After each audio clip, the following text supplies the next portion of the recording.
Hi, I'm Brad Lee, and I want to congratulate you for continuing to learn about the profession of sales. We are very excited to offer you 52 sales lessons that can help you to polish your sales skills. If you're a person new to the profession, you will find a wealth of information here. I would encourage you to take the techniques or tips covered in each lesson and spend a few days applying it to your specific selling situation.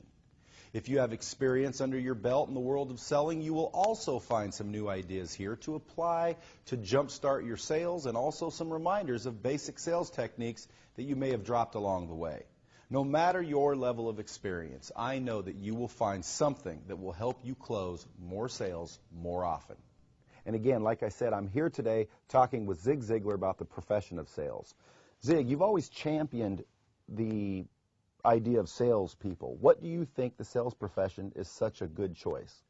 The first answer to that I'll give you is that you have freedom, because you have the freedom to be your best self, you have freedom to run your own life, your own business, the freedom to impact the lives of other people. And this is one of the things I want to always emphasize.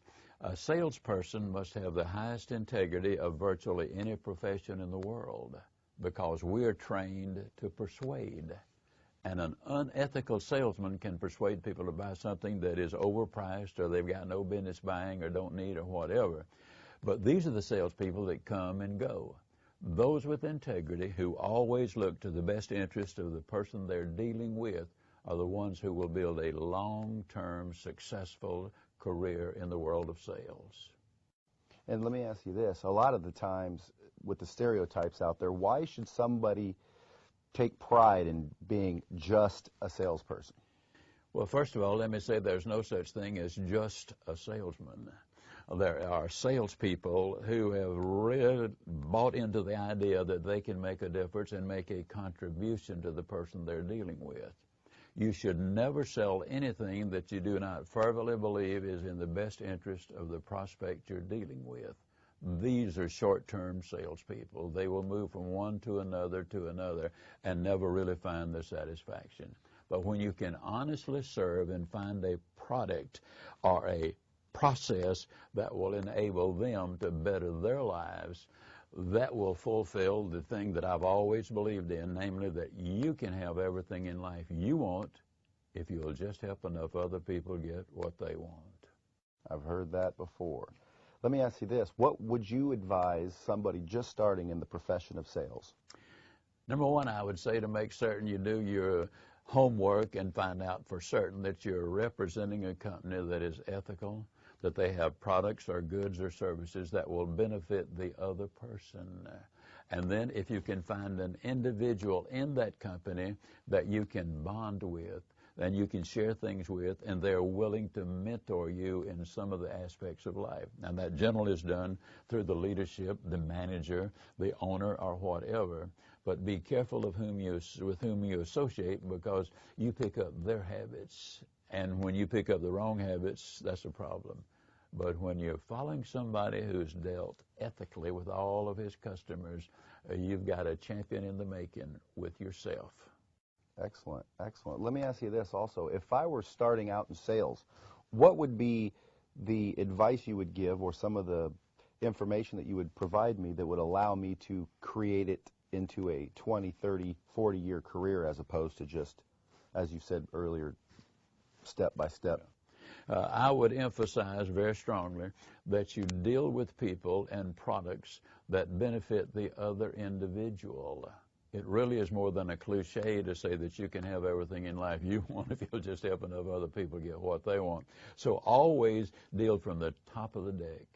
Sell something that you believe in so much that you, in most cases, would buy it yourself. Now, you can't always buy everything you sell. For example, if you're selling caskets, you might not want to buy one until the time comes. But you should have a belief in the product that says, I would invest my money in this for my family because I want them to have the best too. That's the reason I'm with this particular company. Excellent advice. You know, to apply this information today, we want you to write down 5 benefits that you receive from your career in selling, and begin each morning by reviewing and adding to the list. You have chosen a career in sales. Take great pride in your choice and continue to learn and refine your skills. Not only is it important for a salesperson to study and master the specific techniques of selling, but it's also important to understand the why of that sales technique. That enables you to internalize the information and then make it your own. I want to share with you in the next 2 lessons 4 specific selling principles that will explain the why behind the sales techniques you'll be learning. One of the principles that should guide you in your sales career is this: selling is a process, not an event. Even if your sales cycle is short, it's not an event based on luck. It's a planned process. You're a professional salesperson, which means you go into all sales calls prepared. You should know your sales process and where you are in that process with each of your prospects. You should also know what needs to be done to move to the next step. By following a roadmap, if you will know what needs to happen to move the decision forward. Do you have a process that you follow every time? Or do you let your prospect move you toward whatever he wants to and hope that he makes a positive buying decision? To be professional in selling, you need to know what the steps are in the purchasing cycle, and you need to know how to move someone through those steps. You do not leave it up to chance, but you have a procedure that you follow each and every time. This process will obviously need some flexibility, but it's a routine that you practice and master so that you can make every conversation with a prospect count. Selling should involve a relationship between you and your prospect. You need to take the time to get to know the prospect, what he wants and needs, and why he wants and needs those things. Selling is not something you do to someone, it's something you do with someone. As the relationship between prospect and salesperson grows, you learn how you may be able to solve a problem your prospect has with one of your products or services. That brings us to the second principle. Here it comes. You make more money solving problems than you do by selling your products or services. When you only sell products instead of solving problems, you create frustration in short-term customers. But when you listen to the prospect and understand their problem, and then offer a solution to that problem, you become extremely valuable to your prospects. You'll get more referrals and more loyal customers. Anticipating needs or problems sells more products and satisfies more customers. I mean, if customers could solve their own problems, they wouldn't need you. To apply this information today, frame what you sell in terms of solutions, and you'll become an expert in their eyes. In the last lesson, we looked at 2 underlying principles to the sales techniques you use in the sales process. Today, I would like to share 2 additional principles with you. I'm going to ask you a series of questions that I would like you to answer for yourself. Number 1, do you sell a product or service that is useful? I hope your answer is yes. Do you make a commission for selling that product or service? Hopefully, you are being paid for your efforts. Is your customer still using the product or service and still enjoying the benefits of what you sell? I would guess the answer to that would be yes. Now, here's the last question. Do you still have all the commission you made from selling that product or service? The answer is probably a resounding no. Then who made the better deal? You see, you are doing your customer a great service providing them with your benefits of what you sell. However, most of you are thinking about the money you will make from the sale and what you will do with it. But you must remember this. Prospects purchase for their reasons, not yours. Your reason for selling is probably to make a commission, but the customer purchases for their own reasons, not your reasons. Reasons are defined as motives, feelings, and benefits that move people to take action. Reasons are different from benefits. You need to ask questions to discover the reason your prospects may want your product or service. But beware that the first time you probe, you get an answer the person thinks you want to hear. The second time you probe, you will get an answer that someone very near to that person would like to hear. The third time you probe, you may just get the truth. Most people are not trying to be deceitful. They just haven't given much thought to what really is important to them. You see, people purchase for emotional and logical reasons. Your job is to discover both kinds of reasons by asking questions. The second selling principle is this. Prospects don't buy your products and services. They buy what your products and services will do for them. It's true that people have different reasons, as in the last principle, but this principle focuses on the benefits they realize as a result of owning the product.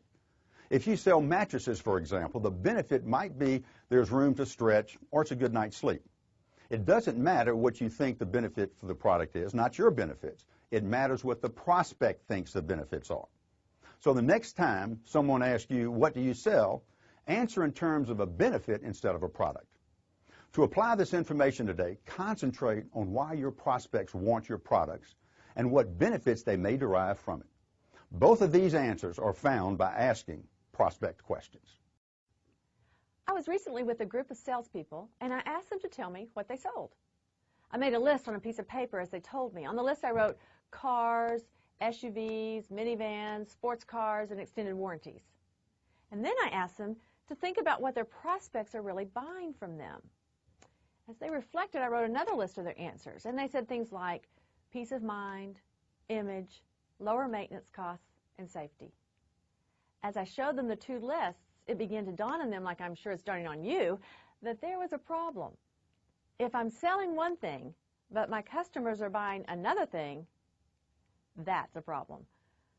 So, what do you sell? Do you like to tell your customers all about your products and the great features those products have? A professional salesperson will always sell what their prospect is buying. To apply this information today, sit down and think about how you would answer the question, what do you sell?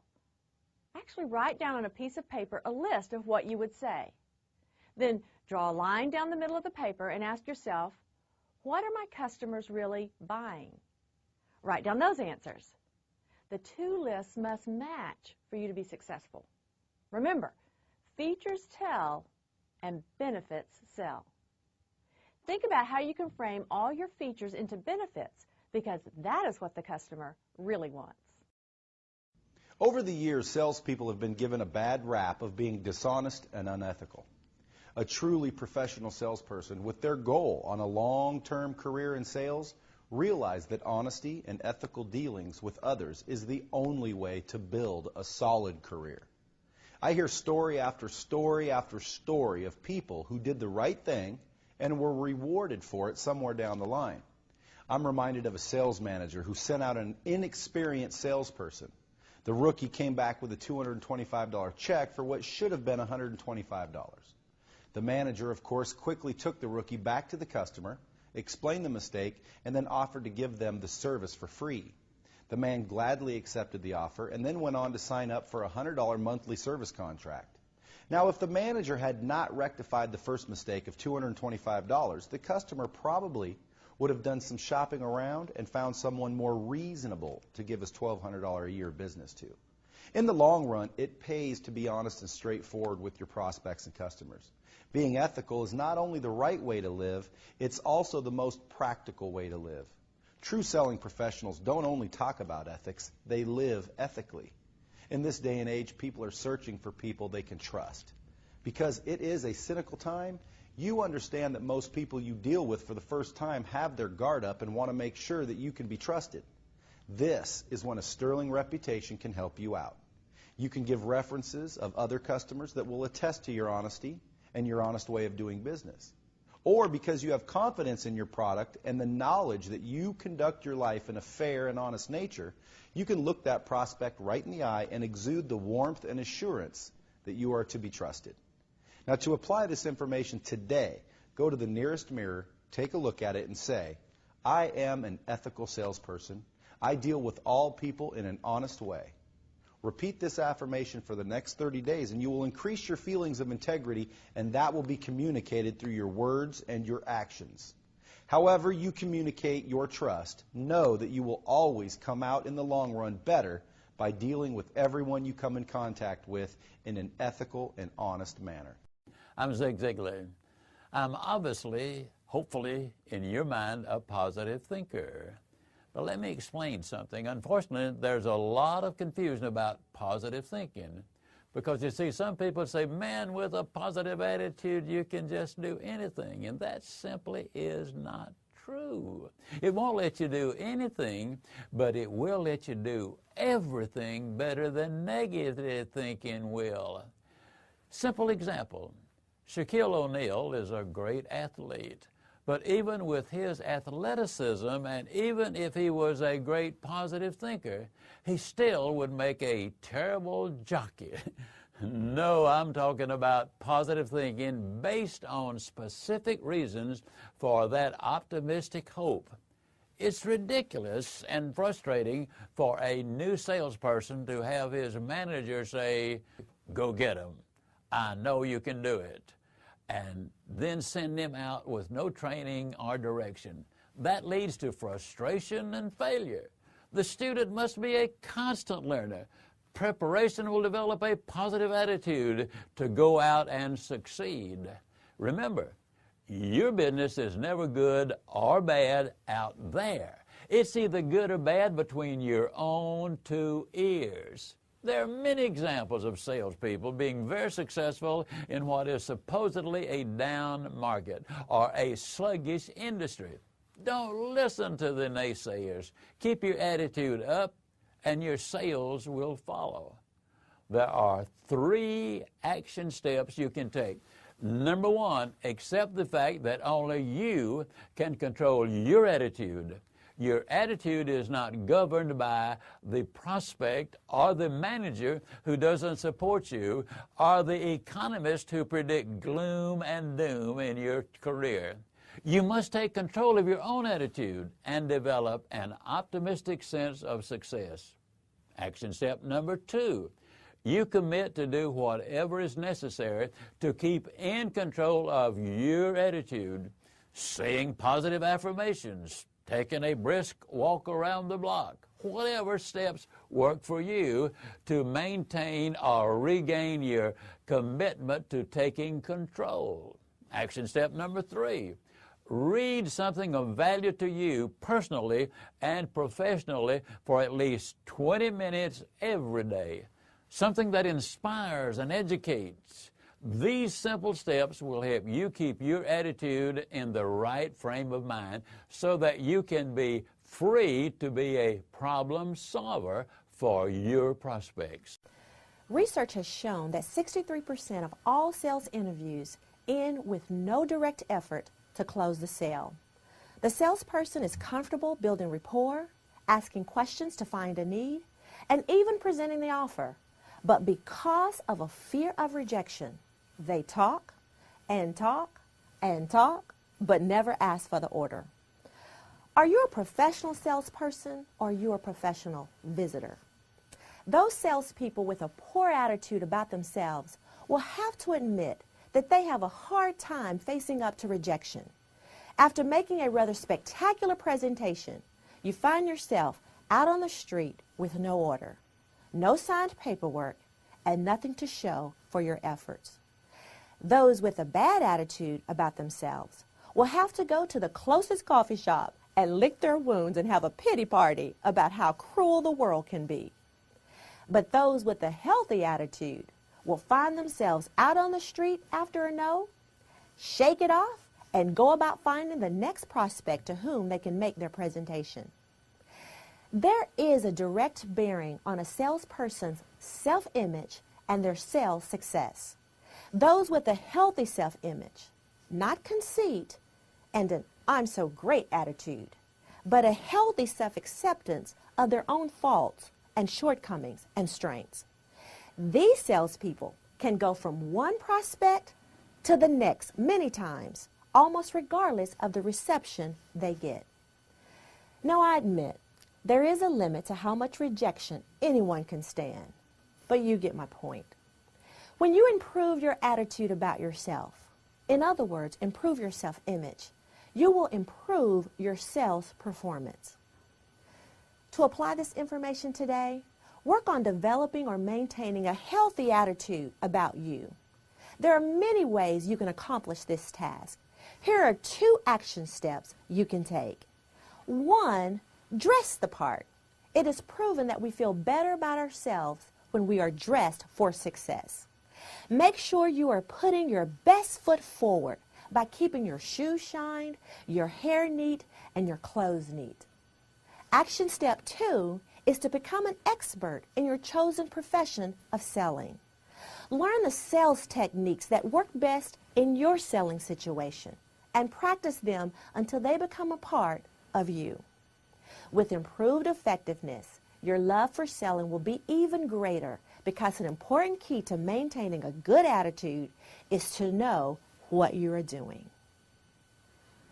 How do you really view the person you're dealing with across the desk, the conference table, or the phone? Is he just another someone you can make a buck by selling to, or does he represent a person with a problem which you can help solve? Are you really focused on him or on making the sale and spending the commission? In survey after survey around the country, the number one complaint from customers is that of rudeness, inefficiency, or just plain indifference. Two of these have to do with simple human relations. How we feel, our attitude about our prospects and our customers comes out loud and clear in our actions. The Forum Corporation studied high and low-performing salespeople. One of their discoveries was that the high-performing salespeople took just as much time and effort with their internal customers, those inside their organization, as with their external customers. Most salespeople's success depends upon people to whom they have little or no supervisory control. High-performing salespeople understand that respect and a positive attitude towards those in shipping, installation, service, and administration will help them please the external customer and possibly lead to more sales or referrals.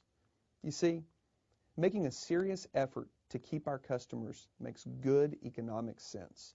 It costs more to bring in a new customer than it does to keep a current customer. It costs more in time, effort, as well as marketing dollars.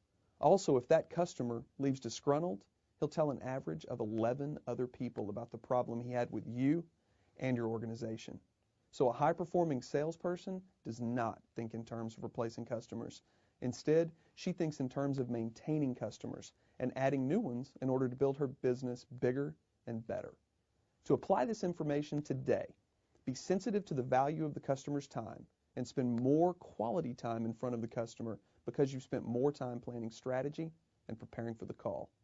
Customers perceive this and value it highly. Become aware of the personal pressures and needs faced by the customers and sell to people, not to companies. Take time to build relationships with both your internal and your external customers. No matter how good you are at building rapport, uncovering needs and wants, asking questions, asking for the order, managing objections, making your presentation, or your product knowledge, you're out of business if you don't have a prospect. Prospecting is one of the most important keys to your success. So, when should you be prospecting? Well, the answer is all the time. Prospecting is not an 8-to-5 job. Prospecting, when done graciously, can be done in virtually any environment, in social situations, on an airplane, in an airport, at lunch, or a club meeting. In general, wherever people are present is an opportunity to prospect. This doesn't necessarily mean you approach everyone at the party, or corner the people on the driving range, or speak to every person at the post office or in line at the fast food place. The successful prospecting attitude does mean, however, that when great prospectors pick up the newspaper, there is a sensitivity to local events or news stories that contain leads or prospects for the business. The successful prospecting attitude means tuning into conversations that would directly or indirectly involve the use of the product or service you offer. Pay attention to the events, trends, conversations, and your current customers. Regularly get out of the networking circles you're in and start another circle or chain. Don't let your career depend on one specific group of individuals. How do you prospect? First, you must develop a genuine interest in other people. Open up a friendly conversation about something you're both experiencing and begin listening to the other person. In the conversation, you may find out that you have a product or service they would need, or at least the chance to get to tell them what you do. In another session, you will discover a way in a quick sentence or two to pick someone's interest. Have you ever had the experience that when you bought a certain car, say a green Buick, and then wherever you looked you saw green Buicks? It's the same thing with prospecting. If you're thinking about prospects and looking for them wherever you go, you will surely find them. To apply the information today, make it a point to speak to at least 2 new people that you don't know. Strike up a conversation and see where it leads you. It will take some practice to become comfortable and effective at this, but what a great benefit to have a full pipeline of prospects. How to determine your best lead sources. Prospects come from many lead sources.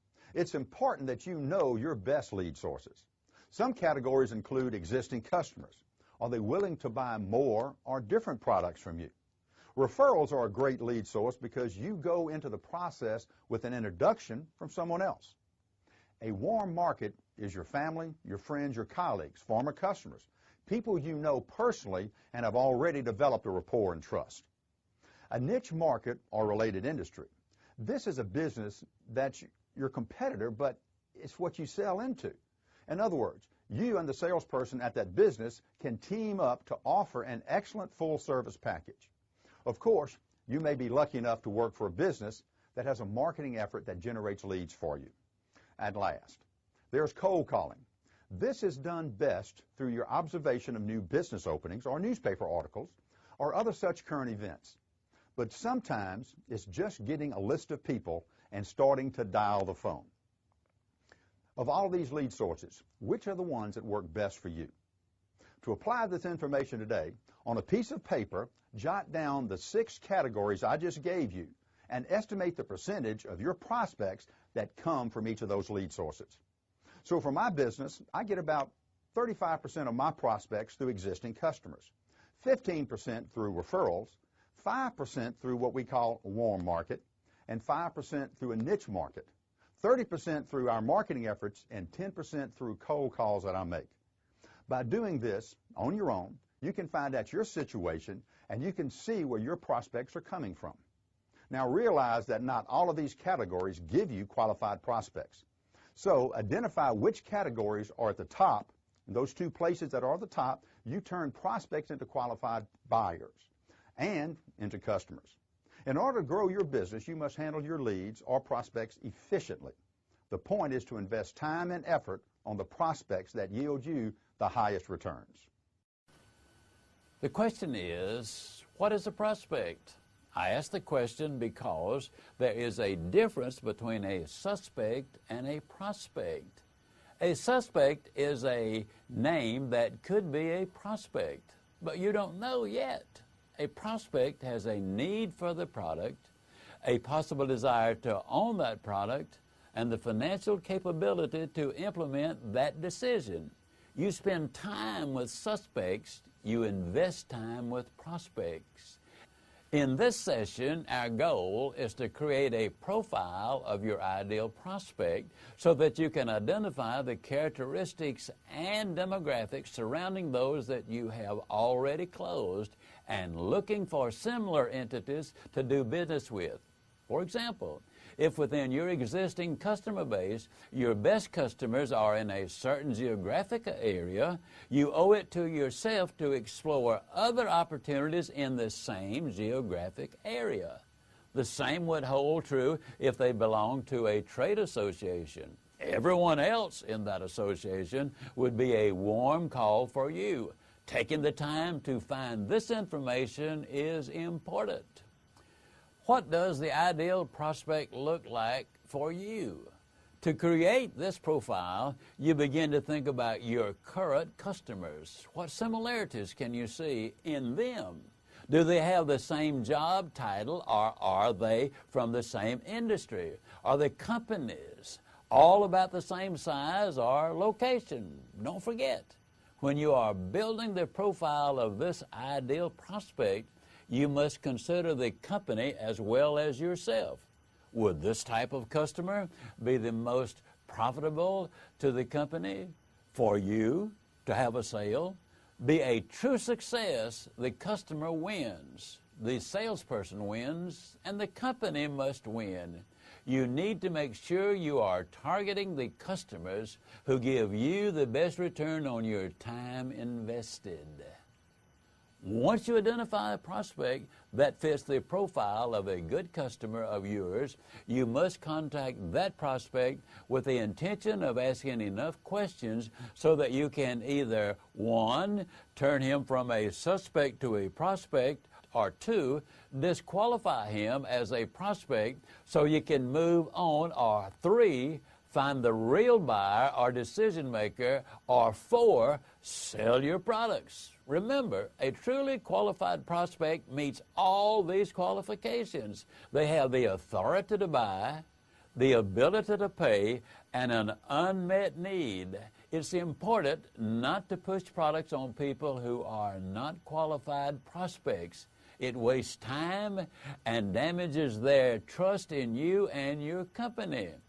Rather disqualify the prospect and move on. To apply this information today, create a profile of your best customer and begin to look for prospects that fit this profile, realizing, of course, that some prospects will buy that don't fit that profile. Use the profile as a sort of magnifying glass to help you zero in on the best people to spend your time with.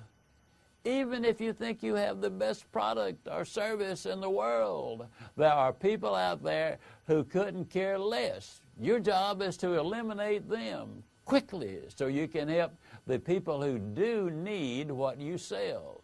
Mary Kay Ash of Mary Kay Cosmetics once remarked concerning the fur coats the company awards to top sellers, "Every hair on this coat represents a customer who said no."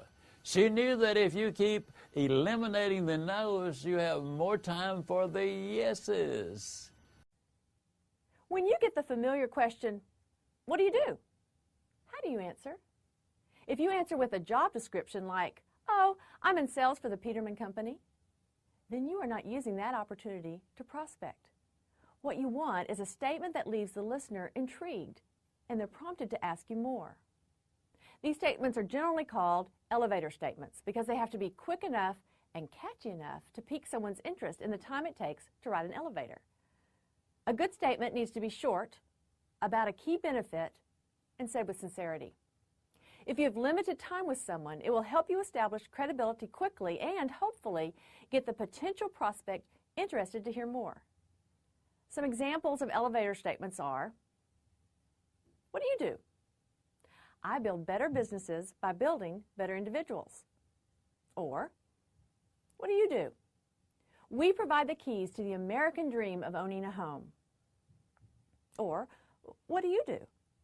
"I work with clients who have a passion to increase their business while creating more family time." Each of these examples gives just enough information for the prospect to want to know how or why or what you're talking about. You use elevator statements if you're meeting someone in a quick setting, a Chamber of Commerce meeting, in an airport, or any place that you get the question, "What do you do?" To apply this information today, brainstorm some quick, clever statements that describe what you do in terms of a benefit. To do that, ask yourself what you like best about the product, the service, or the company you work for. That's a good place to begin describing your job in terms of what you can do for others. I recently worked with the National Guard recruiters, and one of the recruiters likes to tell people, "I help young people attain their dreams." That would certainly get a conversation going that would allow the recruiter to expand on the benefits of college tuition, paid training, and many other benefits of joining the Army National Guard. Create 2 or 3 of these elevator statements and practice using them to become comfortable and effective at using every opportunity as a prospecting opportunity. When you want to capture the attention of a prospect, you can use a general benefit statement. Now, this statement is longer than the elevator statement that we discussed earlier in a previous lesson. It's used when you are calling on a list of people in which you want to generate interest in talking to further. It's also when you call and leave a voicemail message. Now, this statement will increase your chances of a successful first contact. It will also give the prospect a reason for meeting or talking with you. In other words, it creates value. The general benefit statement includes 3 parts: your competitive advantage, a sales objective, and a brief information point about the prospect. Your competitive advantage is a benefit that your product or service has over the competition. While you don't know this prospect yet, or if this benefit is specific to the prospect, you do know that it is a general benefit that most prospects are drawn to. So you need to do some thinking, some research, and some comparison to your competition. What does your product or service have that others don't have? Is your warranty better? Or does your product save more time, have less maintenance costs? Or does your company provide superior technical follow-up, better service, or cheaper installation? This competitive advantage is a great sentence to leverage yourself into an appointment with that prospect. Once you get to know the prospect's situation a little better, you can then target the features and benefits that fit directly to the prospect. For now, you are just trying to win an opportunity to talk further with the person. Secondly, you want to state clearly to the prospect your objective. It could be many things. For instance, you may be calling to secure an appointment, or to introduce a new product, or set a follow-up phone call. You need to know why you're calling so the prospect can know why you're calling. And the last part of your statement is to let the prospect know that you've done a little research and you know a little bit about him or her. Give the feeling that you're interested enough to have done some homework. If I were reaching the prospect for the first time, I may say something like this. Hello, Mrs. Barr. My name is Brian Flanagan. I represent Dallas Marketing Concepts. I'm calling because the Hyatt is very similar to another hotel property in Dallas that we've been helping to increase their guest retention. Recently, this client has realized a 37% increase in return customers using our program. Now, since you're the Director of Guest Services at the Hyatt, I assume that you're under constant competitive pressure. Is that right? If there were a way I could help you relieve that pressure, would you be interested in meeting with me? Well, that's great. I think a 20-minute appointment would be a perfect starting point to see if what we offer is something your hotel could use to increase your occupancy. I'm open on Monday or Wednesday. Which would work for you? My competitive advantage is that statement that my company can increase guest retention. The sales call objective was to secure a 20-minute appointment, and the information I knew about the prospect was the name of the hotel, the name of the job, the title, and the person I was contacting. This is a general benefit statement that you can use to create enough interest to gain the prospect's attention. To apply this information today, determine your competitive advantage. Create a general benefit statement and practice saying it several times out loud so that it sounds conversational, natural, and sincere. By using a general benefit statement, you may open the doors for longer conversations with your prospects. Successful sales professionals understand that having prospects to call on is an important part of the selling cycle. This process is called pipeline planning. Having a steady supply of leads based on probability of close ensures the sales professional is managing the future as well as the present. Pipeline planning requires understanding and categorizing your prospects by metrics that are important to you and your business. It would need to include name, primary contact, contact information, probability of close, and type of customer, either new or existing. Take your current prospects and list them on paper. The probability of close can mean you would put an A beside a prospect that you think will close in less than 30 days, a B based on the probability it will close in less than 60 days, and a C based on thinking the close will happen in less than 90 days.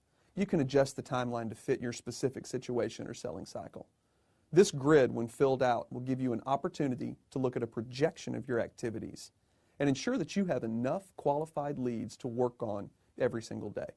There's all kinds of software out there that can keep all pertinent information, or you can do what a successful salesman I knew did. He took an old-fashioned 3x5 card. He wrote his top 20 accounts on it. He would then work those accounts until they either said no or wrote up the order. As soon as one prospect closed and became a customer, he would erase the name and replace it. It was low tech, but it kept him focused on what he needed to do on any given day. Do you go to work every day with a clear plan of what must be done to close business already in the cycle and activities that need to be done to replace that prospect when you close the sale? If the answer is no, then today, write out your current pipeline on paper or put one into your computer. This is the first step to jump-starting your activity and ultimately your success. When you are under pressure to make your quota, it's easy to concentrate only on the closing end of the sales process. However, you have to continually have new prospects to talk to if you want to continue to make your sales quota. You need to manage your pipeline of prospects so that at all times you have prospects moving through each step of your sales process. If you don't, then you will have dry spells and a certain drop in revenue. Managing this process is called pipeline management. It requires that you not only keep the pipeline full by prospecting, but that for each stage of your sales cycle, you identify clearly what activities need to be accomplished for that prospect to turn into a customer. If you are managing your pipeline, then you will have better sales forecasting, and you will daily know what you need to do to keep the revenue up. Too much attention to any step in the sales cycle, for instance, closing activities, will mean not enough attention somewhere else, for instance, prospecting. And there will be a constant need to play catch-up somewhere. That can be draining to your mental as well as your physical health. The trick is to balance your activities between the prospects who are in the beginning stages of the sales cycle and those who are in the closing stages of the sales cycle. It is best to set up some accountability checkpoints. These are regular, scheduled times that you review your pipeline with your manager or yourself. Technology can certainly automate some of this information so that you can quickly look and see what activities need to be accomplished with what prospect and when. CRM, or Customer Relationship Management Software, is easily found, and investing your time in learning the software will pay off as it frees you up to do what you do best, namely sell. To apply this information today, you need not only to have a form created for your pipeline, and for more information on how to do that, you can check out the Pipeline Planning lesson. However, besides having a form, you need to review it regularly and then plan your daily, weekly, and monthly sales activities with that information. Knowing this information is critical to your success. Sales managers and sales professionals often get caught up in the sales skills trap and try and find the secret or missing ingredient to their sales process. They focus on sales techniques when in fact they should be focused on intent. As Zig says, you can have everything in this life that you want as long as you help enough other people get what they want. The goal of a true selling professional is to help their prospects and customers get what they want, and more importantly, what they need. The key is to remember that intent is more important than technique. In other words, your desire to help is far more important than knowing 14 different closes. So how do we demonstrate our desire and our intent to help our prospects and customers? Well, for starters, try this. Before launching into your probing and questioning to uncover any need for your product, begin by framing the sales call. After the warm-up or initial small talk and greetings, try something like this. Thank you again for your time today. I really have a very simple agenda for today's meeting. First, I'd like to learn more about you, your role, and some of the projects and initiatives you are currently working on. Secondly, I will share a little bit about myself and our company and what we do. And lastly, if it's appropriate and makes sense, we can look at action items or next steps. Does that sound fair? More than likely, your prospect or customer will say yes, of course it sounds fair. They may add to the agenda or do a time check, but they will usually agree that it is a fair way to begin the meeting. Now let's analyze the wording. You ask permission to learn more about them, then share a little about you. More them, little you. Then you use the words we, us, and together. When they agree that the agenda sounds fair, they have agreed to allow you to ask questions first and learn more about them. By asking relevant questions and taking the time to understand their business needs, you'll have moved from a vendor relationship to more of a partner or consulting relationship. This path will certainly help you demonstrate the intent and desire to help your prospects and customers find the solutions they truly need. To apply this information today, write out the sentence I used to frame the sales call on an index card and review it until you can say it conversationally and comfortably. You will find that people are interested in talking about themselves and their situations, which then gives you the information you need to help solve their problems. Have you ever felt anxious before making a sales call? If you're human, and I hope you are, then the answer is probably yes. The difference between the salesperson struggling to get by and the successful salesperson is the ability to direct that nervous energy. As a matter of fact, if you feel no anxiety in making the sales call, your chances of success will go down. Realizing that your anxiety is a positive factor, not a negative factor, allows you to focus on the most important factor in call reluctance. That's you. According to sales experts, 84% of all salespeople have call reluctance to some degree. This fear is manifested in 1,000 different ways. but procrastination is the number one indicator that a problem is developing. When you create non-essential tasks that must be done before talking to a prospect, call reluctance is setting in. I want to share with you 3 ideas to overcome call reluctance. Idea number 1, realize that selling is a transference of feeling. If you transfer the feeling that you must make the sale for your benefit, the chances of making the sale are greatly reduced. If you transfer the feeling that you want to make the sale for the prospect's benefit, your chances for success are dramatically increased. Take the focus off of you and your nervousness and mentally put the focus on helping the prospect solve their problem. Idea number 2, use the experimental syndrome to overcome feelings of rejection by making each call a positive experiment instead of a negative experience. In your mind, turn each sales call experience instead into an experiment. Here's how the experimental syndrome works. When you approach a prospect, whether by phone or in person, you are to remind yourself that you are conducting an experiment to determine the way the prospect acts towards you. You will keep a chart of all people and all responses. When you approach the prospect, instead of taking the negative reaction as a personal rejection, you simply note on your chart exactly what you observed. This approach causes the prospect's actions to have minimal effect on you. Your concentration and focus are on the experiment, not on the experience. After all, you're a nice, cheerful, friendly, optimistic, helpful person with a beautiful presentation and a tremendous product. The nasty prospect is the one with the problem. Let the prospect keep the problem, and you continue with the experiment. Here's the really exciting part. As you adapt, adopt, and make this procedure your own, your confidence will grow substantially, and you will become much more effective in your approach and presentation. The third idea is to get on a regular schedule and make an appointment with yourself to be face-to-face with the prospect at the same time every day. It is important to get on an organized program followed in a disciplined manner, no matter what small obstacles that try to get in your way. At the exact same time every day, you are face-to-face with a prospect.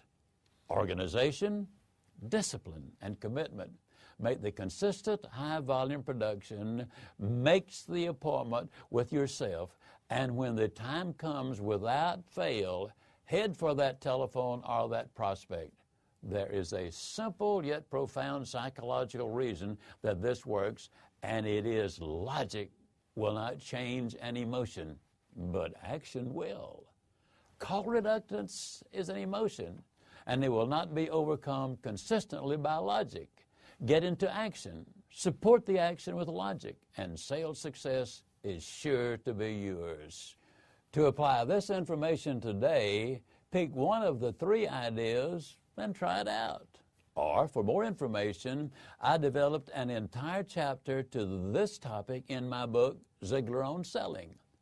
What is most important to internalize and truly believe is that when someone refuses to let you make your presentation or turn down your offer, they're not rejecting you, they're simply making a business refusal.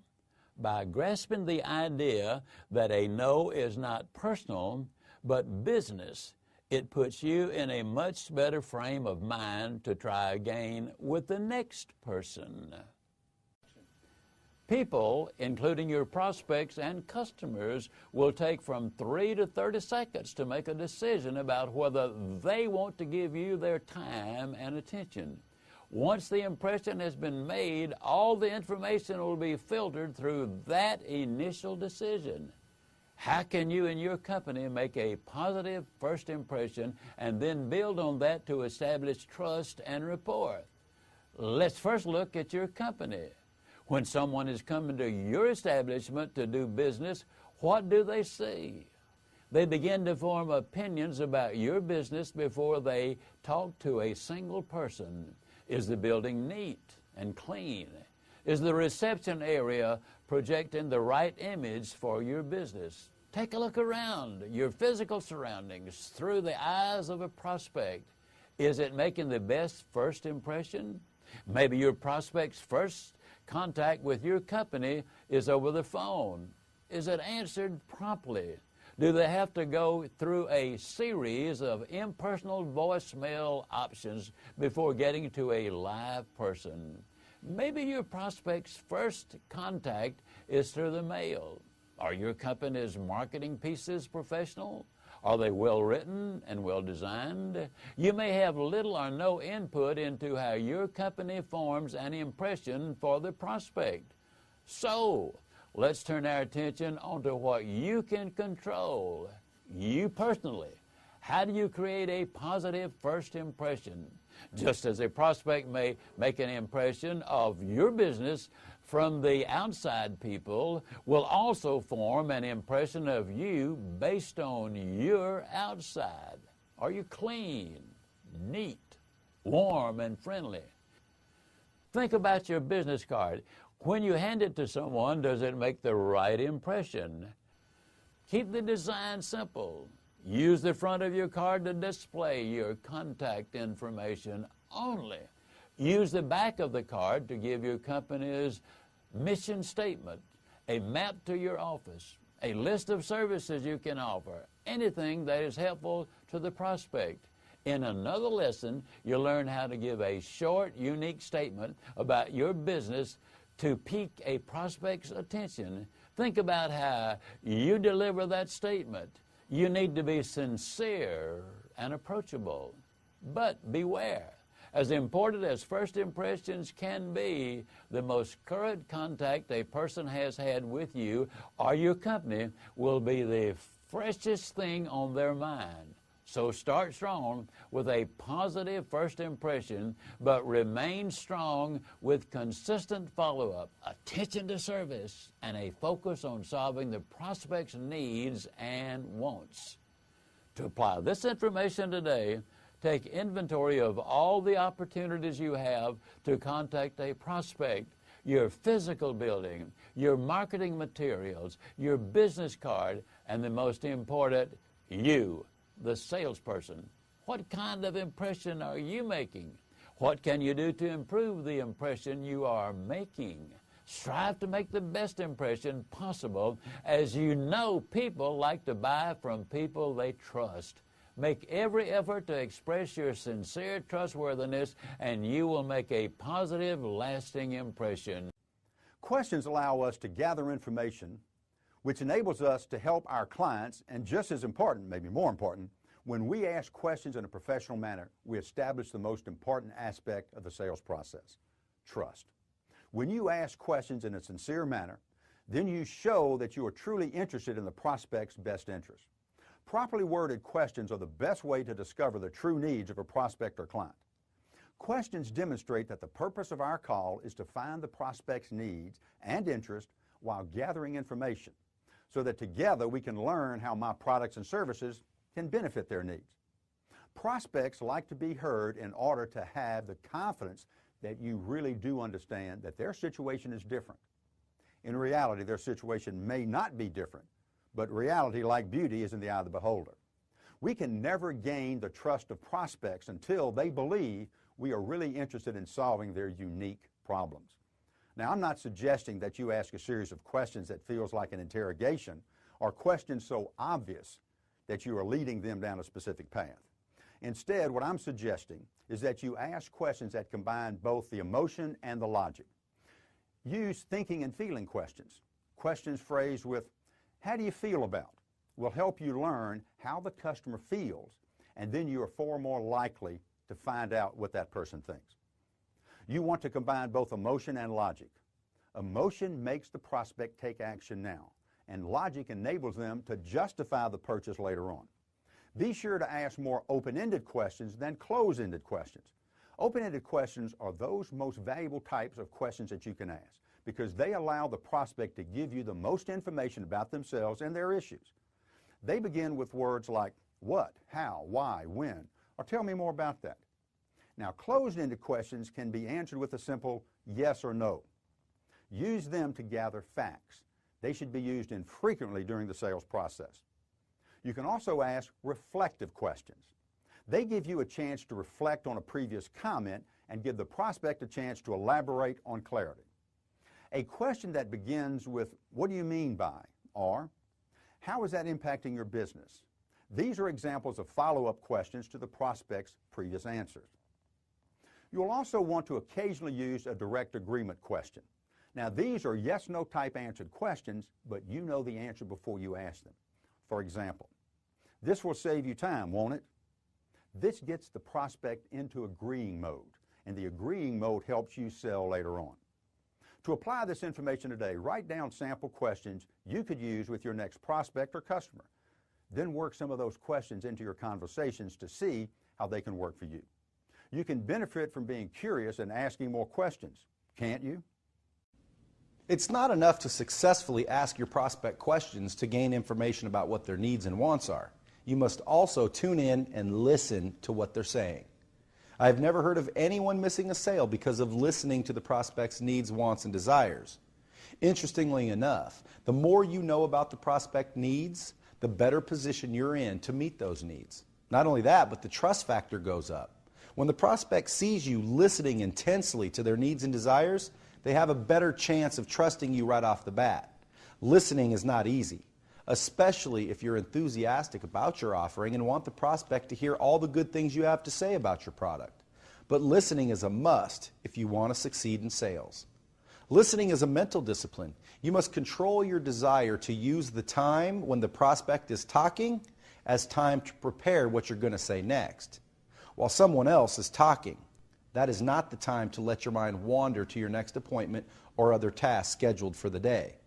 Listening is also a physical discipline. There are certain things you can do to tell your mind to listen up.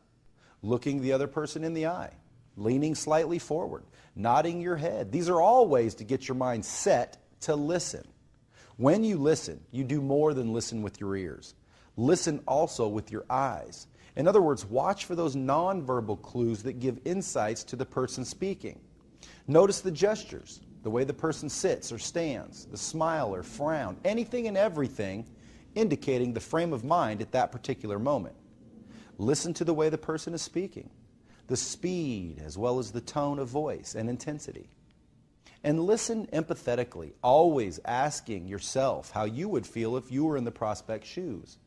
And, of course, listen with an open heart as you carefully observe the speaker's emotional involvement in the words chosen.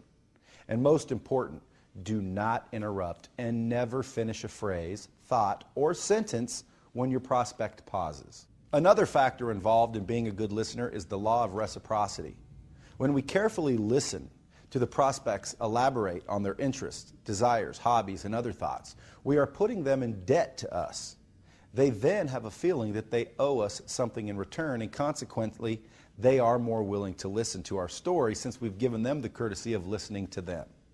To apply this information, make it a point to listen more than you speak. Do it today and every day. Mentally tune in to the other person without thinking about how you will reply. Physically get ready to listen by looking the person in the eye and slightly lean toward them. And as you develop the skill of listening intently, you will get more sales as a result. Sometimes it feels uncomfortable to fire off a series of questions to prospects you are meeting for the first time. The POGO formula will give you a track to run on that doesn't feel like an interrogation. It's a conversational way to ask questions at the beginning of the process. You can adapt POGO, P-O-G-O, to your own style while you are showing sincere interest in your prospect.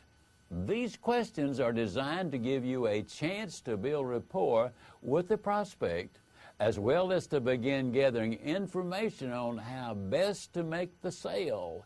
While you ask questions, it will be important for you to talk about yourself and your organization, also to the extent that you find common ground.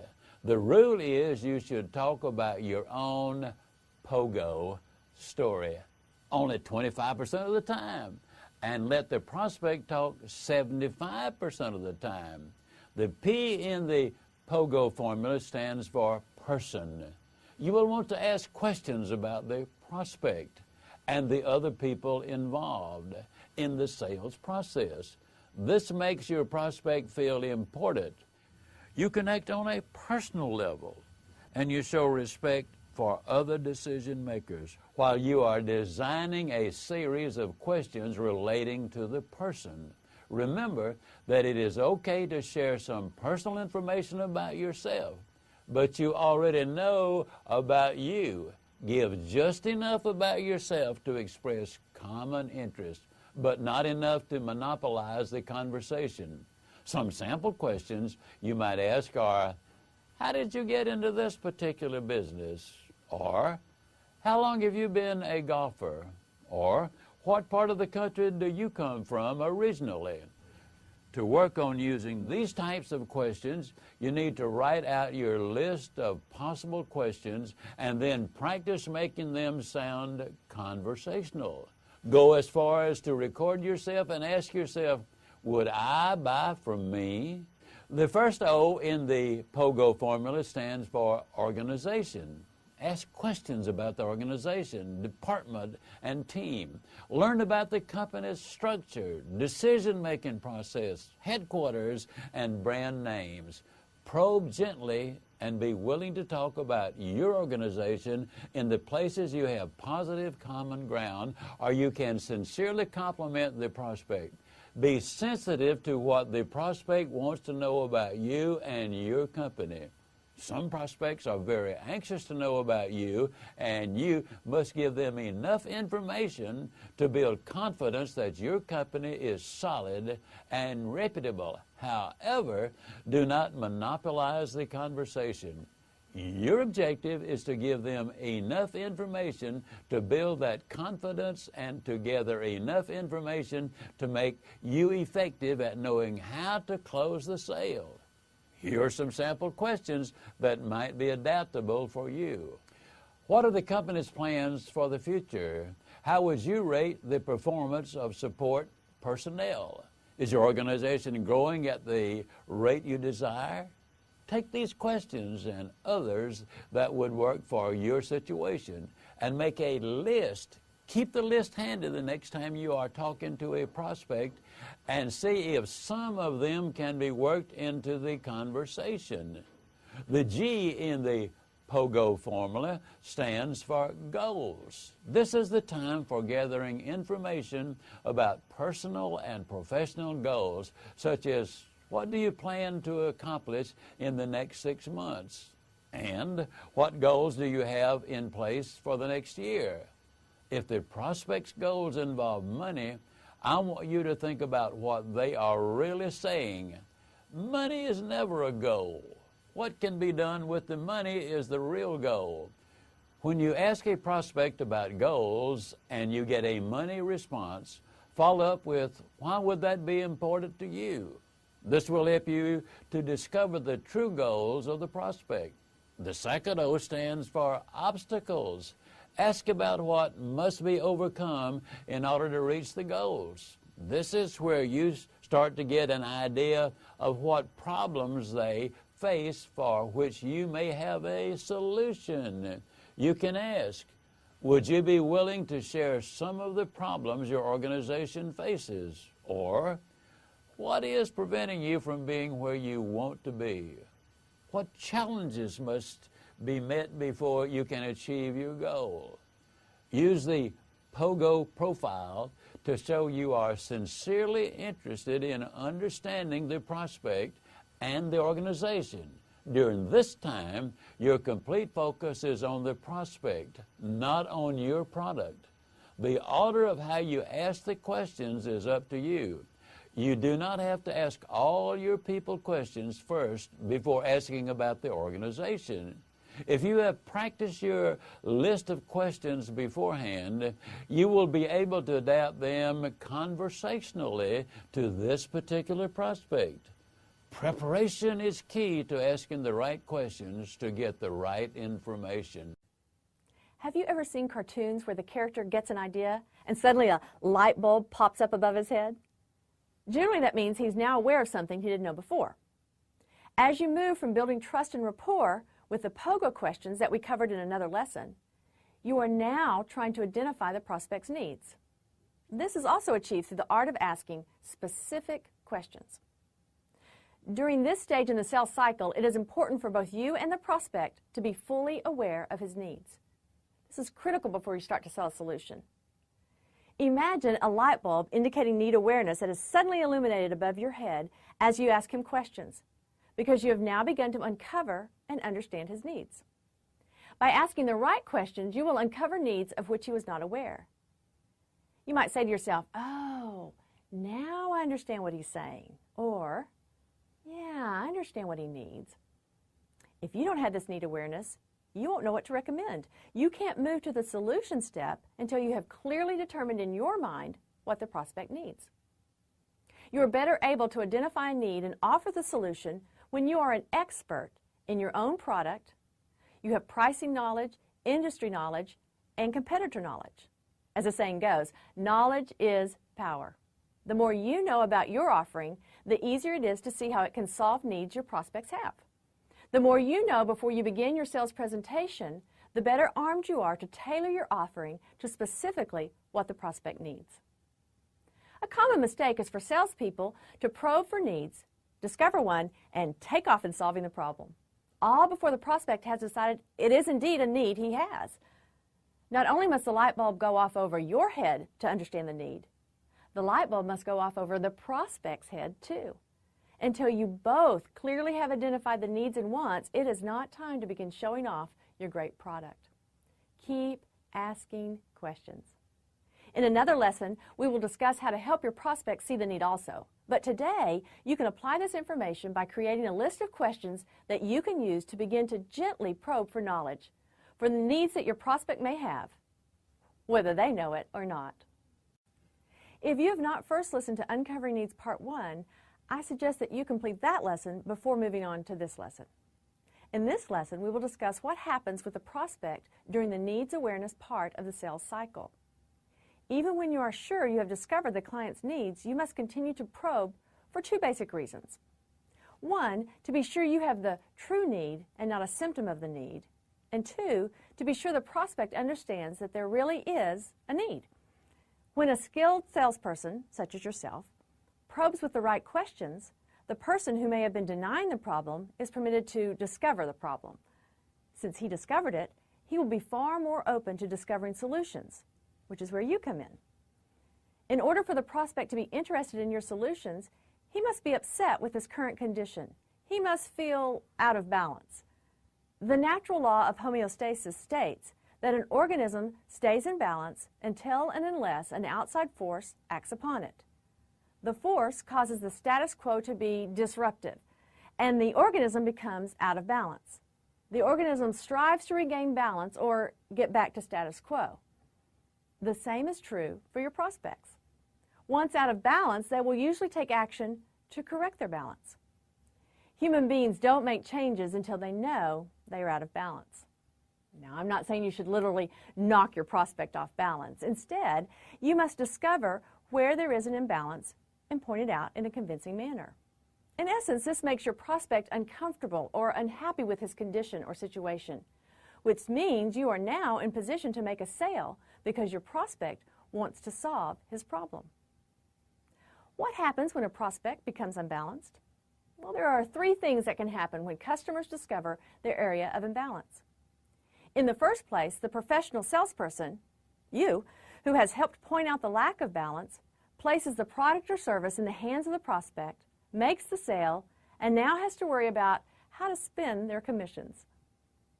In the second place, the prospect discovers their imbalance, And if the salesperson doesn't ask for the order, over a period of time, the prospect regains balance and forgets he was ever uncomfortable.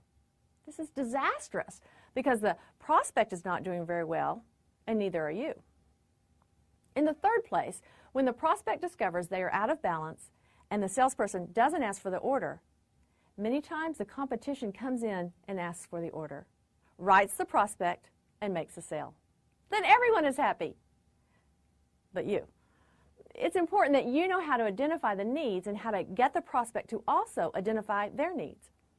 To apply this information today, make a list of common areas of imbalance that your product or service can solve. Then develop some pointed, specific questions you will ask for the prospect to begin to see their needs.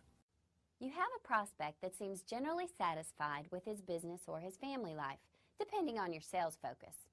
What can you do to help him feel a need for the solution you want to present to him?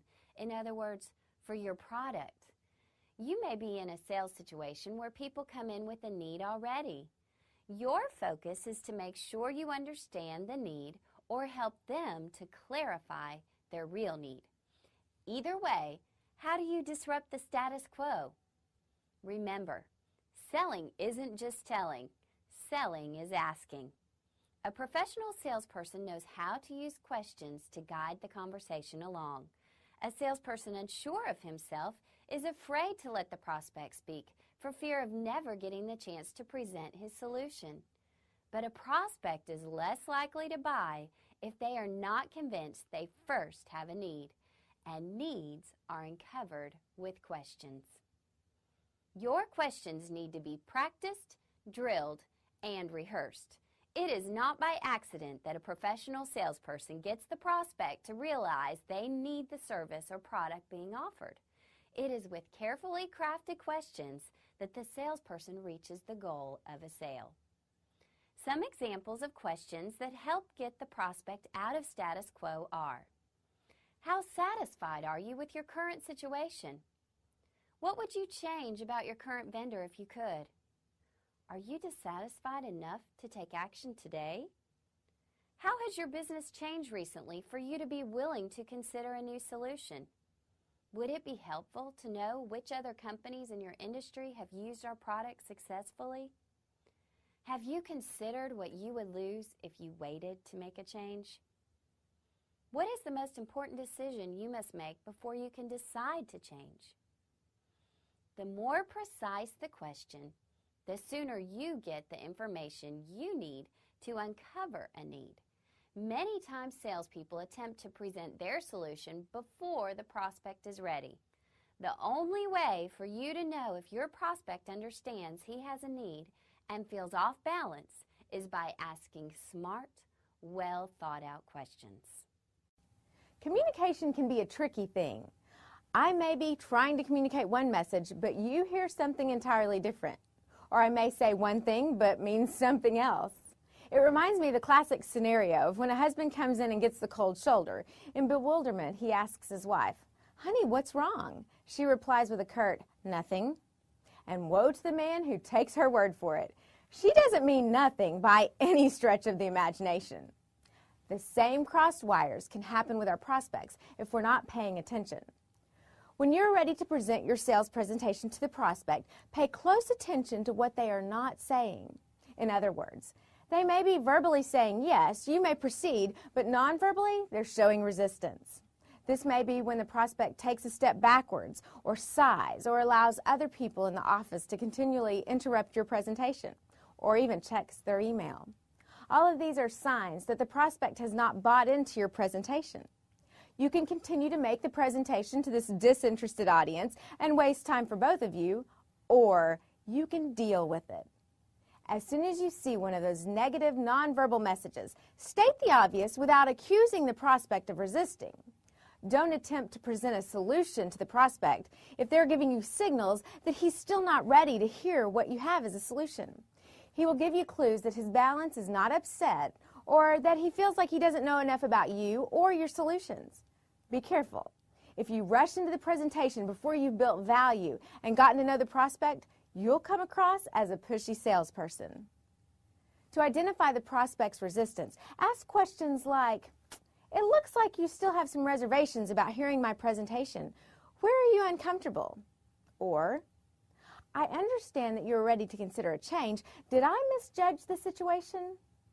Or, what have you seen or heard that you don't agree with? At this point, you can answer any concerns or address any issues and then continue on with your presentation. Always be looking for the nonverbal body language that gives you signs of resistance, such as looking away or handling their notes, and try to manage the situation. Also look for signs of encouragement when the prospect leans forward, touches your product, smiles, nods, or even rubs their chin. All of these are nonverbal signs showing interest in what you're saying. During your presentation, prospects are deciding whether your product will meet their needs at a price they are willing to pay. You must be able to read whether your information is leading them to say yes, no, or maybe. To apply this information today, observe carefully the body language of each prospect you see and afterwards record specific positive and negative body language responses. This will help you to focus on this aspect of communication and keep you alert to all the signals your prospect is giving you. You are a professional salesperson. I bet you know your product so well that you could talk about it in your sleep. But this expertise can sometimes lead to problems. For example, have you ever found yourself putting your sales presentation on autopilot? You want to avoid this because it makes you seem like a robot and appear insincere and disinterested. Another problem that can arise is sometimes when you are so familiar with your product, you assume the prospect is just as familiar, so you tend to hurry the presentation and try and close too early. For example, don't assume your prospect knows about all the features of this car just because they have driven other cars. Take the time to explain all the relevant features and benefits of your product or service, even though they may seem obvious to you. Your prospect will let you know if you are going too slowly, but they will not always let you know if you are going too fast. On the other hand, one disadvantage of so much knowledge and enthusiastic confidence is that you probably believe the prospect wants and needs to hear every detail about your products. Remember, I said to slow down and tell the prospect about the relevant features and benefits. What prospects really want to hear is that you understand their needs and problems and that there is a solution. When you introduce features and benefits in your presentation that are not relevant to the prospect's needs, you distract them with too much information. When you are asking questions to uncover their needs, you will begin to get a sense of what the problems are, what solutions you can offer, and what benefits are important to this particular prospect. Therefore, your presentation will be tailored to the prospect's needs, this prospect's benefits, and the solution this prospect is looking for. When you frame your presentation around this knowledge, you will not be as tempted to overwhelm them with every feature. Only the ones which are relevant to this prospect. Now, after the sale has been made, it is okay to educate the prospect on more features or to bring up additional products that may solve other problems that the prospect may have. The key point is that your presentation should always emphasize the products, features, and benefits that have been uncovered during the question step of the sales process. Anything else is a distraction. To apply this information today, you will want to listen and coach yourself to make sure you are not overloading your prospects and customers with too much information. Keep your sales presentation centered on this particular prospect's needs. When you want your prospects to take action, you will talk about the benefits to them and lead with need. In another lesson, we will look more in depth at how and why to lead with need. Today, I want to discuss with you how to present the benefits of what you sell clearly to your prospect. It's been my experience that salespeople like to point out the features of their products, while in their minds they believe they are pointing out the benefits of their offering. And there is a difference. Let's get some definitions out of the way. A feature is a trait or characteristic of your product or service. In other words, what it is. A function is the act the feature performs for the user. In other words, what it does. The benefit is what the feature does for me. Let's think through those definitions together. Look at this ballpoint pen. The features I want to point out to you is the clip. But I don't want to spend my time talking to you about the clip itself. I want to point out the function of the clip, and that is it holds the pen in your shirt pocket. But I don't want to spend my precious time with you talking very much about the function of the clip. What you are interested in is what the clip does for you. The benefits to you are it saves you time by not misplacing the pen. You always know where to look for it. And it saves you money by not having to constantly replace the pen that you lost. Now, how do you say that conversationally? Well, it could sound like this. You said you're always losing your pens, which slows you down and wastes money. One of the features of our pen is its clip. It's a strong and more flexible clip than any other top-selling pen, and it has been proven in stress tests. Now, the benefit to you is you'll always have your pen handy because it stays in your pocket, and you'll save money because you'll be buying fewer pens. The most important step in that example, and more importantly for you, is to match your benefits with a prospect's needs. In a sales presentation, if you can show the prospect how he can receive all the benefits you describe, does he care what you call it? No. While we get excited about brand names, model numbers, and other marketing identifications, most of the time the prospect doesn't care as long as it delivers the benefit. Be careful of overloading the prospect's head with information he doesn't need. Be sure he clearly understands what the product will do for him. To apply this information today, answer these questions. What are the 3 most important parts or aspects or features of your product or service? Secondly, what act does that part or aspect perform? In other words, what does your product or service do? And last, what are the primary reasons that others would want to purchase your product or service? In other words, what does your product or service do for the prospect? By answering these questions, you will have a list of features, functions, and benefits you can share with your prospects. You may want to listen to the other lesson that continues with learning how to clearly communicate the benefits to your prospect so that you can close more sales. If you've not listened to the prior lesson on feature, function, and benefit, you may want to complete that lesson before starting this lesson. Salespeople need to clearly understand that prospects do not buy what the product is. They buy the benefits that the use of the product will bring them. Anti-lock brakes mean very little to the average driver until you explain that they may prevent those dangerous skids on slippery highways. Steel-belted radial might mean very little unless you explain that it enables the driver to get an extra 15,000 safe miles out of a set of tires. Guaranteed renewable might mean little to a senior citizen until you explain that the company can't cancel the policy at any age. 5 inches of insulation mean nothing until you translate them into lower heating and air conditioning costs. In short, always give a benefit when you describe a feature and function. To avoid confusion and make the proper use of feature, function, and benefit, we need to add the bridge. The bridge is a phrase preparing the prospect to hear the benefit. The phrase shouts, "Look out! Here comes the benefit, the advantage, the reason for you to buy." Sample bridge statements are, "The advantage to you, Mr. Williams, is," or "You will enjoy this because," or even "The benefit to you, Laura, is." So when you point out a feature and tell the prospect what it does, to tie it down, you must personalize it with the benefit they would be interested in. For example, let's say I sell memberships to a gym. I might say, "Mike, you said you'd like to work out late at night because it helps you relax. One of the features of our fitness center is that it's open 24 hours a day. Since we're never closed, you can use the facilities anytime. The advantage to you is you can work out and relax as late as you like." You can probably understand why some people sell only functions, in other words, what it does. But beware of this trap. What your product or service may do is very interesting, and it may even convince me that you know your business and understand the value of your product. However, functions probably won't cause me to give you my money. That will happen when and only when you persuade me to take action by clearly spelling out what's in it for me. When you show me the advantages I get from using your product or service, now we're truly communicating.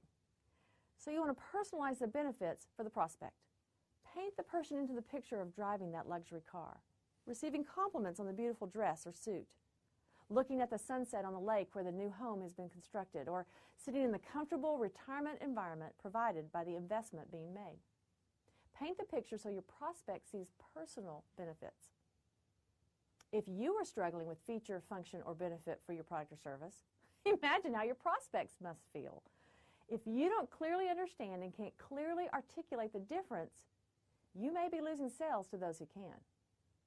To apply this information today, take the list you made in the last lesson of your feature, function, and benefits and begin using a bridging phrase with your prospect to personalize the benefit and begin to get them to see themselves taking advantage of your offer.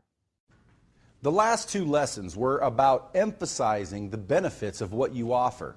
But you want to be sure that you're not putting too much emphasis on your product too early. You want to lead with the need instead of leading with your product. For each product you are presenting, state the need first and then link the need to the solution. In other words, your product and its features and benefits. How can you lead with the prospect's needs if you don't know them? You can't. And that means before presenting your solution, you must be asking questions to find out the prospect's needs. You see, people do not buy products. They buy products of the products, or also known as benefits. For example, I want a professional corporate image, not a suit. Or I want a good night's sleep, not necessarily a mattress. Or I want the bragging rights with my buddies, not a new golf club. Once I've established what the need is for the particular prospect, I will first state the need, use a transition question for the direct agreement, then present the product and its benefits as the solution. Let's say I've been working with a prospect. I've used questions to find out that John wants to have time to train his staff and more time to spend with his family. The barrier is his bad health. So I would say, John, if I could show you a way that you could feel better, have time and energy to train your staff, and participate in more activities with your family, would you be interested? You see, I lead with his most pressing needs and transition with a yes or no question in which the obvious answer is yes, I am interested. Now you have the prospect's attention. Then you go on to present your product or service with all its glorious benefits. To apply this information today, be conscious of how you transition to your sales presentation. After finding out the needs of your prospect, lead with the need and then tell the prospect the benefits of your solution. I'm Ziglar, and I want to talk to you about the power that you have in the words you use. You want to be careful about the language you use. You need to use words that sell, like understand, proven, easy, proud, profit, and value. Some words, of course, will turn the prospect off. They unsell. The words deal and cost and pay and try and difficult and obligation are things most prospects don't want to hear. They're more interested in hearing the word invest instead of buy. They find it easier to make deposits each month than to make payments. Words that sell are very important. For example, we use word pictures as a very positive approach to open the prospect's mind. Paint word pictures as often as you can. Here's one of my favorites. Several years ago, the New York Times printed a story of how a New Jersey housewife's feeling for her home combined with her sense of what makes good advertising copy in one day sold a home that 5 brokers had been carrying for 3 months. Mr. and Mrs. Lowe decided to sell their 2-bedroom home to buy a larger one since space was becoming a problem. The brokers ran typical standard ads like cozy 6-room home, ranch style with fireplace, garage, tile baths, and hot water heat, convenient to Rutgers campus, stadium, golf courses, and primary school. Those are facts But people do not buy facts or even benefits unless they can see those benefits translated to their own personal use. After 3 months, Mrs. Lowe ran an ad herself. She was anxious to get something done and believed that she could sell her home. Here's the way she ran an ad. We'll miss our home. We've been happy in it, but 2 bedrooms are not enough for us, so we must move. If you like to be cozy by a fire while you admire autumn woods through wide windows, protected from the street, if you like a shady yard in summer, a clear view of winter sunsets, and quiet enough to hear frogs in spring, but city utilities and conveniences, you might like to buy our home. We hope so. We don't want it to be empty and alone at Christmas.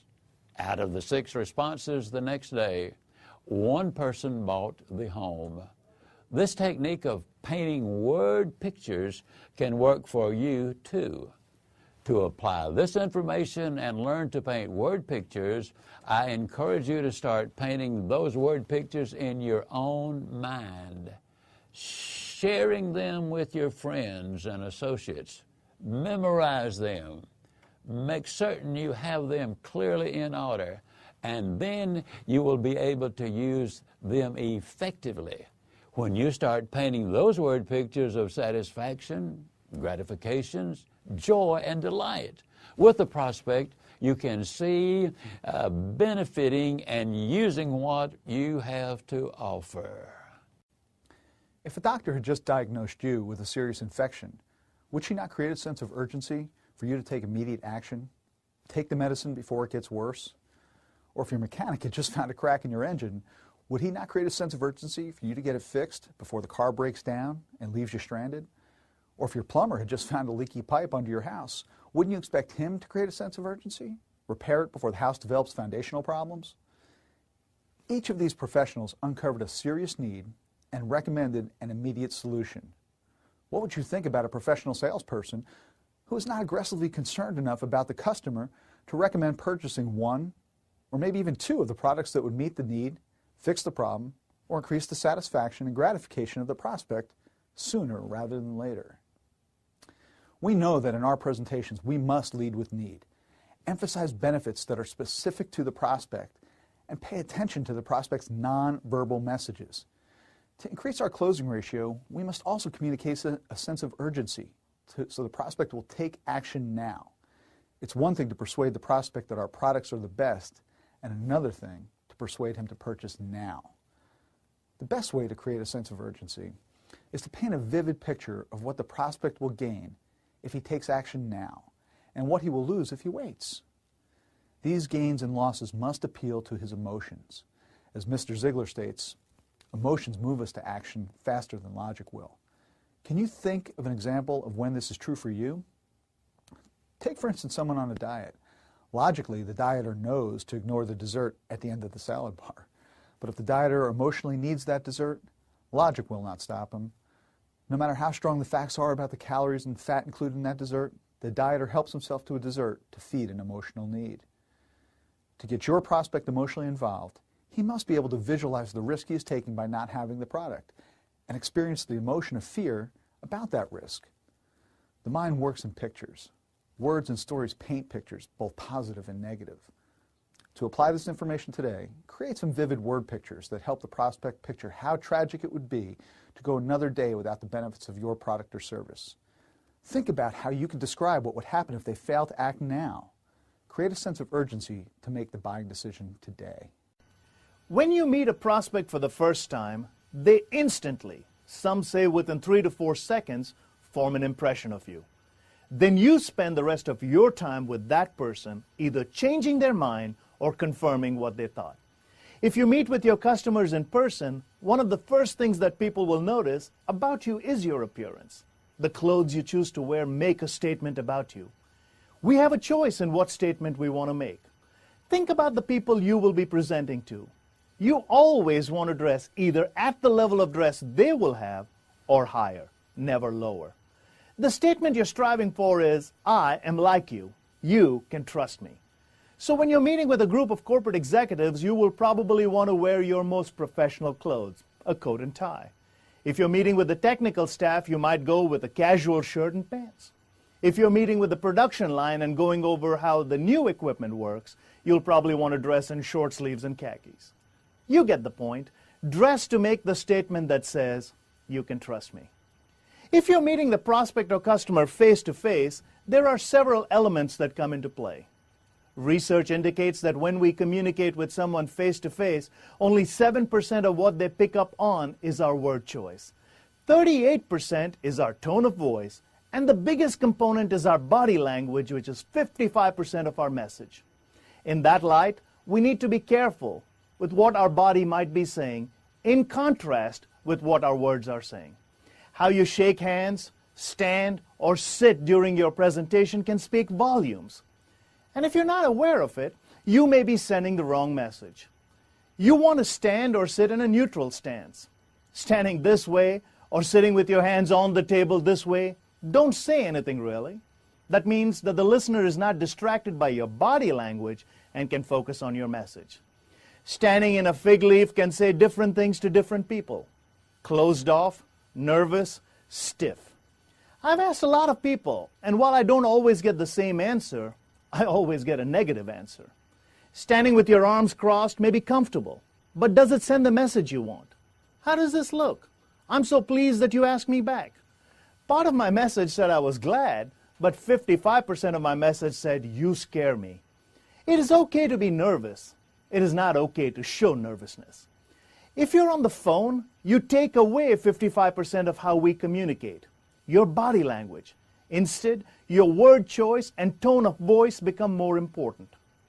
To apply this information today, look at yourself right now. What statement are you making? Is there something you need to change in your appearance to make the appropriate statement? Next time you're making a sales presentation, think about your body language. Are you being neutral, or is your body language saying you want to be anywhere but here? These are subtle yet important aspects to being a more professional salesperson. When speaking with someone with the intent to persuade them, you need to have all the logical facts and reasons it's a good idea to take action. However, you must also tap into the emotional side to make me want to take action. As we have pointed out in previous lessons, people buy for emotional reasons and back it up with logical reasons.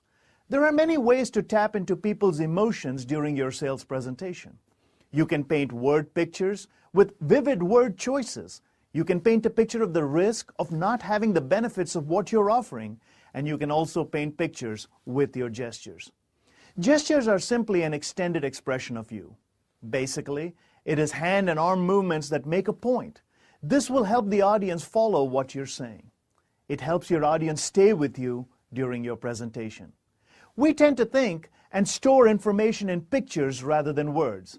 So the more I can help you picture my message, the easier you will remember and be involved with my message. You may be thinking, I've always been told to stop using my hands. Actually, what I think people mean is to make your hand movement meaningful. In other words, make your hand movement specific and dovetail with the words you're saying. Repetitive movement is not using your hands effectively. It is annoying and distracting. However, matching a specific word with a specific gesture will make you more interesting as a presenter and will help your customer or prospect paint a mental picture of what you're saying. For example, if I was selling software, then during my presentation I may say, after working with our software over time, it will begin to be intuitive to your needs and even perform multi-step processes for you with the click of a mouse. The gestures add the needed polish to your presentation and impact to your words. To apply this today, look for opportunities in your presentation that lend themselves to gestures. Things like numbers, directions, and verbs are easy to place to begin using gestures. This skill is a subtle skill to make your presentation even more interesting and professional.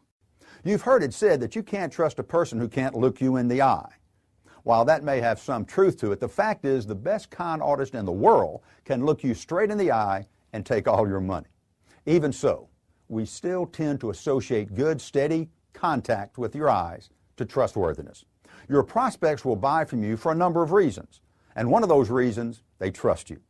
When presenting your solution to their problem, in other words, during your sales presentation, it's important to practice good, steady eye contact. You can think of eye contact as a handshake. A weak handshake gives people a negative impression. A firm handshake gives people a positive impression. The same is true for your eye contact. Eye contact that is strong is called eye clasp. This is when you make solid contact with another person for 3, 4, or 5 seconds. Now, most of us are comfortable looking at someone and then immediately looking away. But staying with a person, the prospect, for a full 4 seconds communicates trust, understanding, confidence, professionalism, and a whole host of other positive qualities. Now, I don't expect someone to think about what they're saying and count at the same time. In other words, the prospect is going to be looking at you. You're going to be looking at the prospect. You're not going to be counting 1, 2, 3, 4. Instead, to accomplish this 3, 4, 5 seconds, just try to complete a thought or a sentence with someone before shifting your eye contact. Now, on the other hand, don't stare. Going over 5 seconds can make the other person uncomfortable. If you're presenting to a group of people and you can spread the eye contact around to everyone, if you are presenting to just one, you want to have one-on-one, but presenting to several, you want to make sure that you look at 1 or 2 people before you break eye contact and looking at your notes or at your PowerPoint. You want to avoid shifting your eyes back and forth between 2 or more people. This makes you look shifty-eyed and therefore not trustworthy. Be careful and do not drop your eyes when you are handling an objection or going over the less desirable aspects of your service. Again, keeping steady eye contact will convey confidence and competency on your part and in what you're saying. To apply this information today, practice making 3, 4, 5 seconds eye contact with every person you have a conversation with today. Now, it may feel uncomfortable at first, but your comfort level will grow as you practice more. And you are more concerned with being effective than being comfortable, aren't you? I'm Zig Ziglar. And if you're going to be a successful salesperson, you must develop a closing attitude. Another name for closing could be need satisfaction. It's what you have been building up to do. You offer your product or service as the need solution.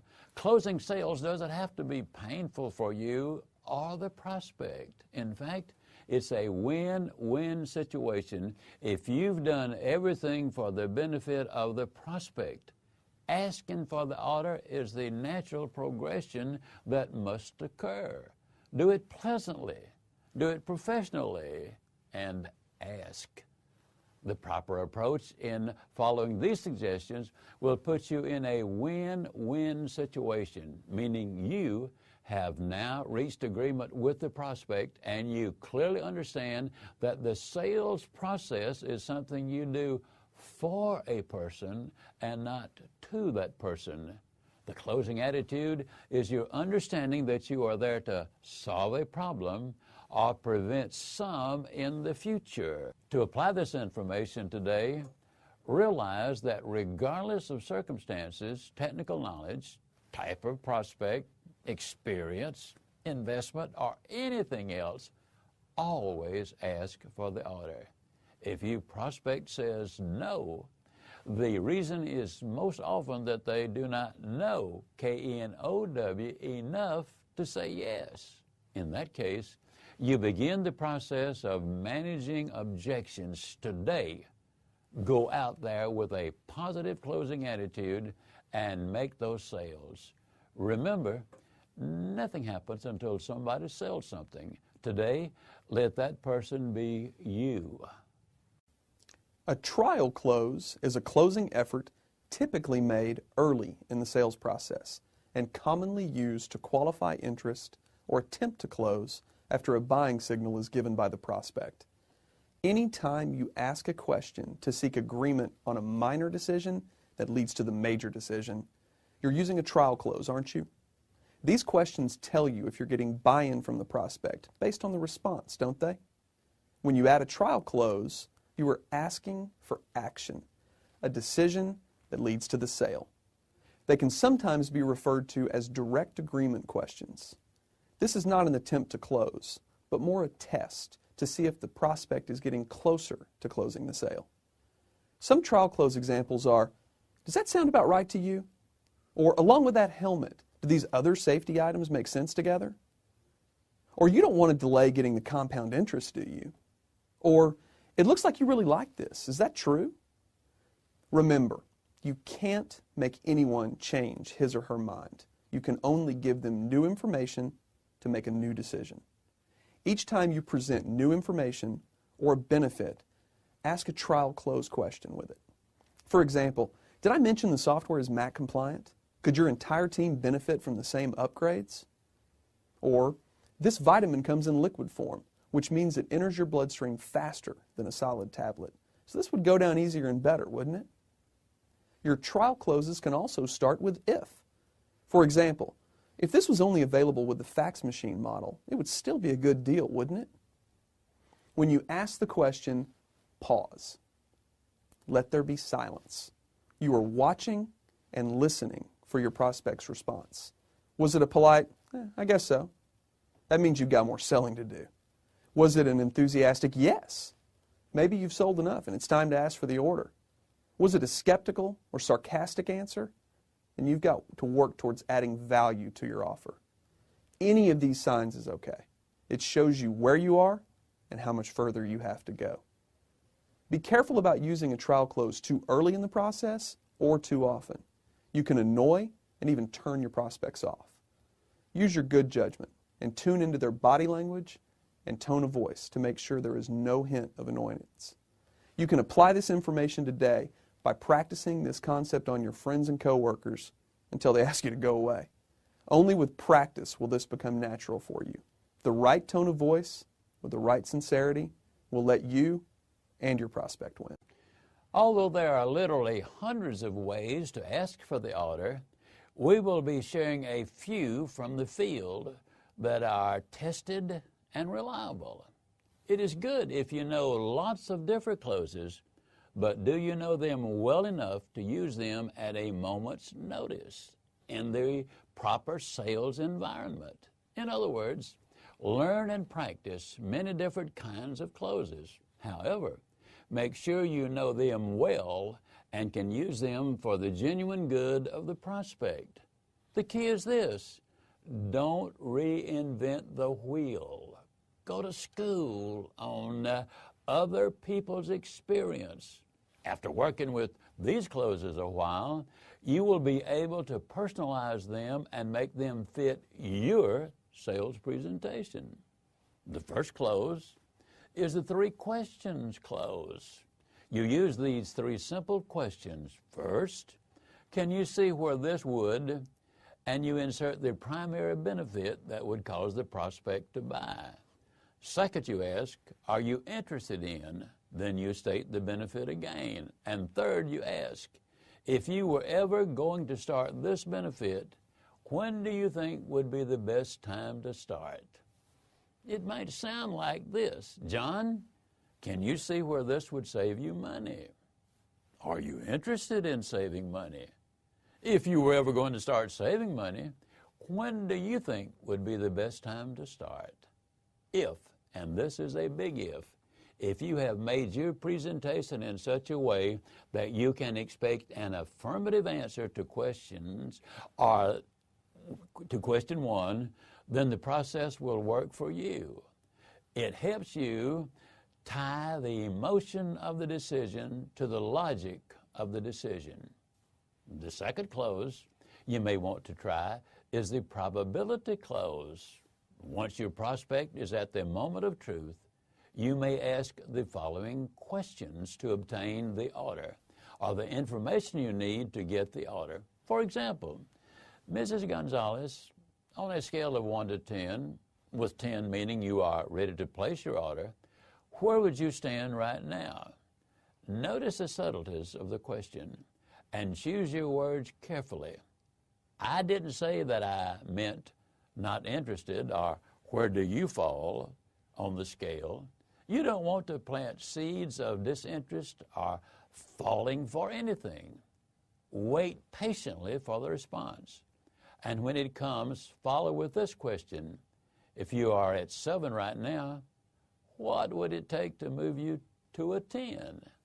If you consistently get numbers from the first question that are less than 7, the first parts of your selling process are the problem.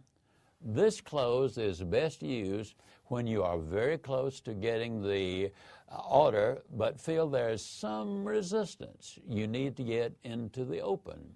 Handling this resistance or objection gets the problem into the open and enables you to deal with each one properly.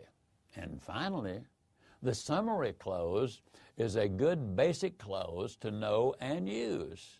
Even though it may seem very basic to you, don't minimize the significance of what may seem obvious.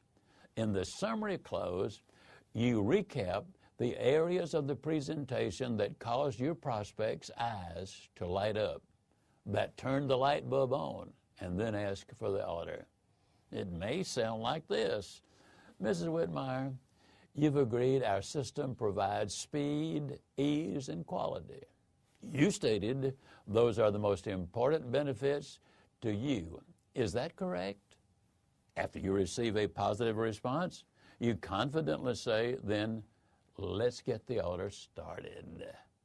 You see, during the sales process, the prospect gets excited about certain benefits. You can provide, but during the sales process, that excitement may begin to die down due to any number of circumstances or directions. By summarizing what caused the fire to burn brightly, you rekindle the flame at the moment you are asking the prospects to make their investment. The more feeling may have at this moment, the more sales you will close. After the prospect has given you the order, one of the most effective nailed-down comments is, Mrs. Whitmire, it would be a big help to me, and I would consider it a personal favor, if you would tell me one more time why you're so excited about owning this product. At this point, you don't need to feel hesitant to ask for a favor. They just bought from you, and one reason is that they like you. The prospect will be willing and even anxious to do you the favor of granting this request. The relationship will be strengthened, and the sales will be even more securely nailed down. To apply this information today, take each of these 3 closes and work on making it fit your personality, your product or service, and then practice, practice, practice. You will be sure to close more sales more often with practiced closes that you can deliver with confidence and ease. Perhaps the most frustrating experience a salesperson has to gain agreement from the customer that yes, the product is good. Yes, it will save money. Yes, he does need it. Yes, he would like to have it. Yes, he really could afford the payments. But no, he is not going to buy. Many times this indicates that the prospect has been convinced of the merits, or at least appears to be convinced, and sold, but he has not been persuaded to take action. At this point in the sales process, it becomes necessary for you to know different closing methods in which to help persuade your prospect to agree to your solution. In another lesson, we looked at 3 closes you can use. Today, we will continue to share with you 4 more closes that have been refined out in the field and brought to you for your success. One of the easiest closes to incorporate into your sales presentation is the alternative choice close. Never give the prospect a choice between something and nothing. Let him choose between something and something else. This close can be used under many circumstances. It may sound like Shall I ask the company to ship it as soon as possible? Or would 2 weeks be better? Or would you like me to rotate the tires too, or just do the oil change? Or do you want your store to hem your slacks, or will you be taking them to your tailor? The previous purchase close is another good close to learn. The best way to get a prospect to make a favorable new decision is to make him happy with an old decision. Complement his past purchases with specific reasons why they were smart. For instance, good quality, or he used a company with a good reputation. If you attack the previous purchases the prospect has made, then you are attacking them personally. And this does not build a rapport. It might sound like this: Brandon, I can tell you value quality because I've noticed that the equipment you have in your office is all high quality. Since quality is important to you, I know you will be eager to get our well-made phone system integrated into your company, won't you?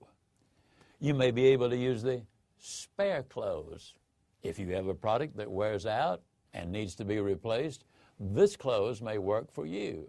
When you are conducting a service call and you find a part that is wearing, ask the customer to give you their spare part and you will replace it for no charge since you are already there. 9 times out of 10, the customer will not need or have a spare. Show them the worn part. Express your genuine concern for their safety or convenience and offer them a replacement part. When they say yes, bring 2 parts, 1 to replace and 1 to keep as a spare. Many times the customer will purchase both. If you have many add-on sales, the accessory close may be perfect for you. After your customer has made the initial major purchase, schedule a service call with them. Before you go, prepare a dream order. It is big, complete, comprehensive, and expensive. Prepare a second accessory order that is also substantial but not as much as the first order. And prepare a minimum order. When you get there and have completed your service, present all these orders. You will have a small percentage who take the dream order. You will have a percentage that will purchase the middle of the road order. After looking at the first 2 proposals, many prospects who initially felt they couldn't afford anything will become enthusiastic buyers of the minimum order. To apply this information today, pick the close you want to try and practice it until you can say it with your own words and a natural, comfortable style. Each close you use should be an educational process in which you are able to raise the value of the product or service in the prospect's mind. These closes are meant to help you do that. As always, any technique is meant to be used with integrity, sincerity, and with the genuine interest of the prospect at heart. What keeps you from closing? Research from Dr. Herb True of Notre Dame reveals that 46% of the salespeople he interviewed asked for the order once and then quit. 24% asked for the order twice before giving up. 14% asked the 3rd time, and 12% hang in there to make the 4 attempts before throwing in the proverbial towel. That's a total of 96% who quit after 4 closing attempts. And yet the same research shows that a full 60% of all sales are made after the 5th closing attempt. How many times do you attempt to close the sale before you leave? If the answer isn't 5, then you may need to go back and try again. For those of you who are reluctant to ask for the order more than once or twice for fear of coming across as high pressure salespeople, think about this. When baseball pitchers reject a ball, the ball is returned to the umpire who puts it in his pouch with the other baseballs.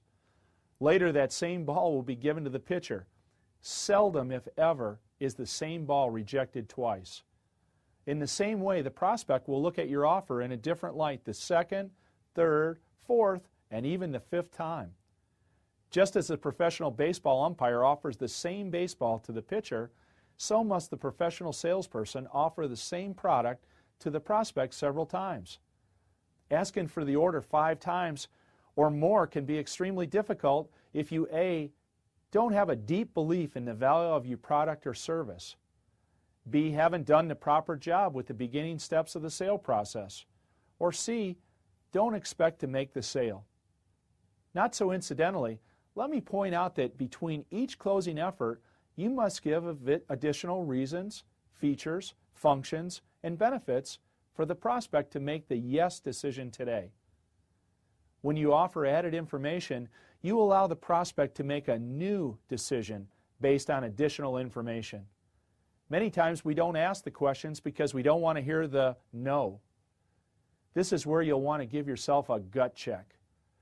To do this, you need to debrief each sales call immediately after the presentation.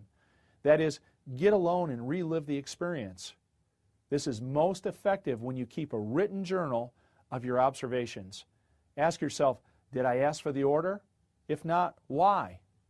If some of your answers are, the timing just wasn't right, the prospect was distracted, there were too many people around, or she needed time to think it through, realize these are often excuses for not asking for the order. Don't misunderstand. There are occasions when it's wise to back away and return another day, especially if the amount of investment you are asking the prospect to make is significant. However, in an overwhelming majority of the cases, you need to be honest with yourself and admit you are just making excuses for yourself and you need to ask for the order.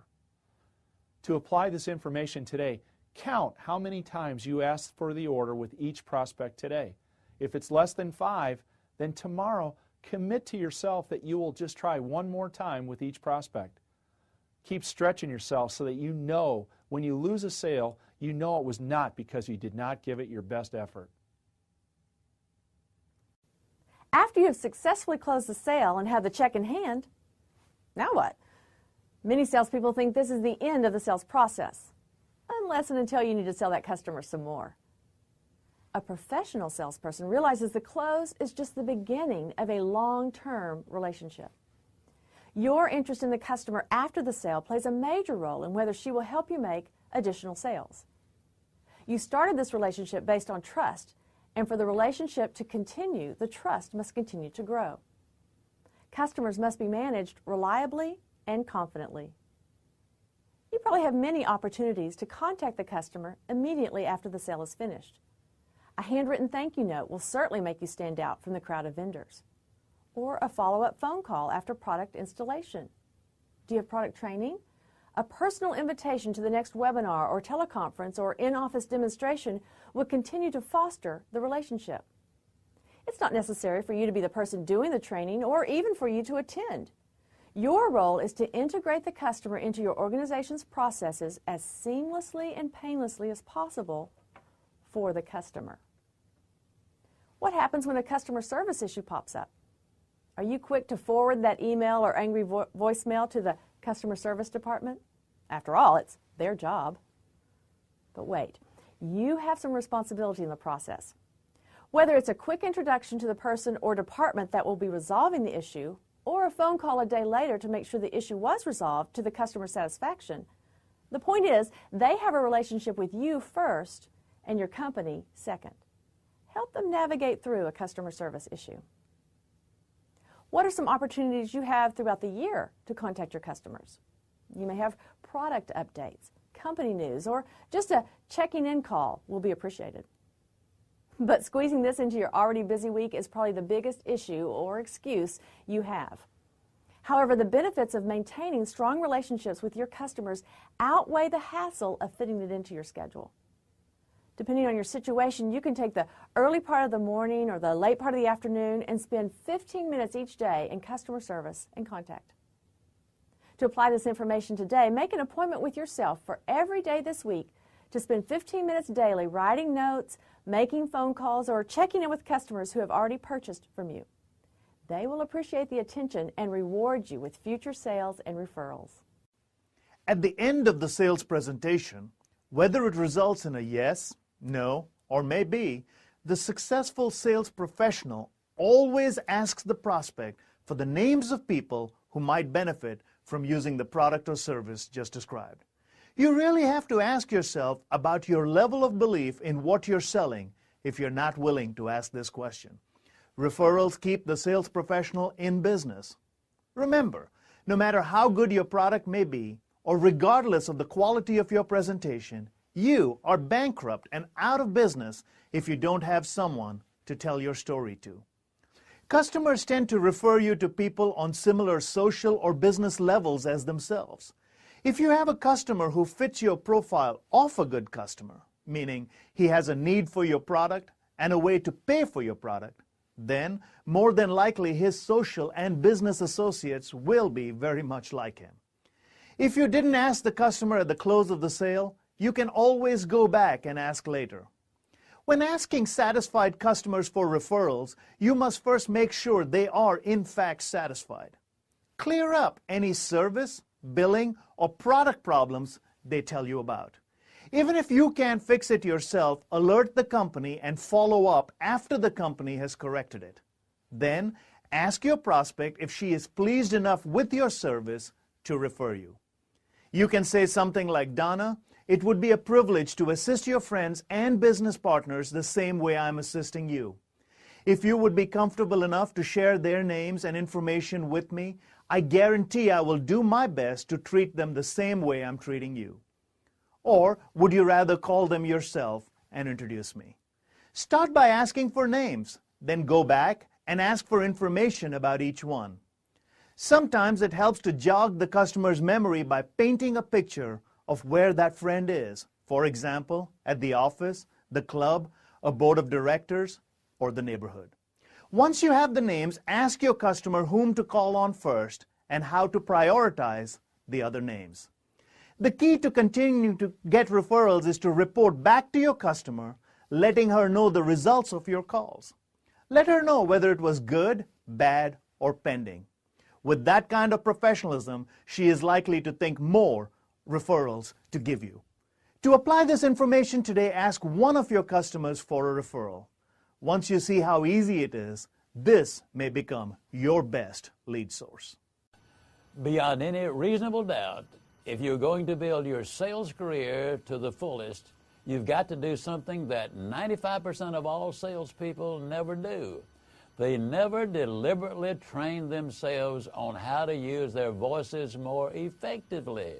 They don't do any work toward developing voice inflection and voice modulation. The very first thing I would recommend you do is record your sales presentation. Start recording from the beginning of the conversation all the way through how you manage objections and to close the sale. Then listen several times to what you have said and the way you have said it. You're going to be amazed to discover that your effectiveness notwithstanding, much of what you say is superfluous. In other words, you talk too much and you often speak in a monotone.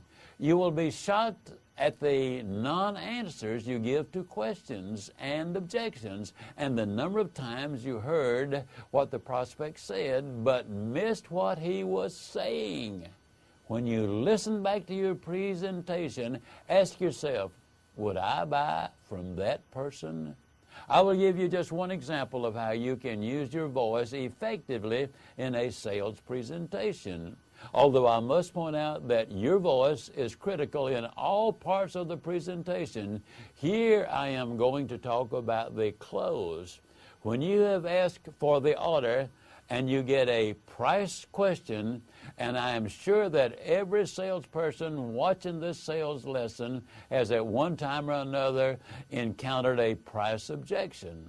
Well, when your prospect says that price is too high, or that is more than we were prepared to pay, or that much is not in our budget, you can repeat almost verbatim what the prospect said, but make your voice inflection and the sentence up high so that it sounds like a question. The price is too high? That is more than you are prepared to pay? The voice inflection is important here because you're creating a situation that forces him to defend his statement instead of you justifying the price. There's quite a difference. One puts you on the defense and the other puts you on the offense. The difference is substantial. This is a simple technique, but it's not easy. It will help you to clearly understand the prospect's objection. Is it really price or is it something else? To apply this information today, I want to strongly encourage you to record your presentation and listen back to it.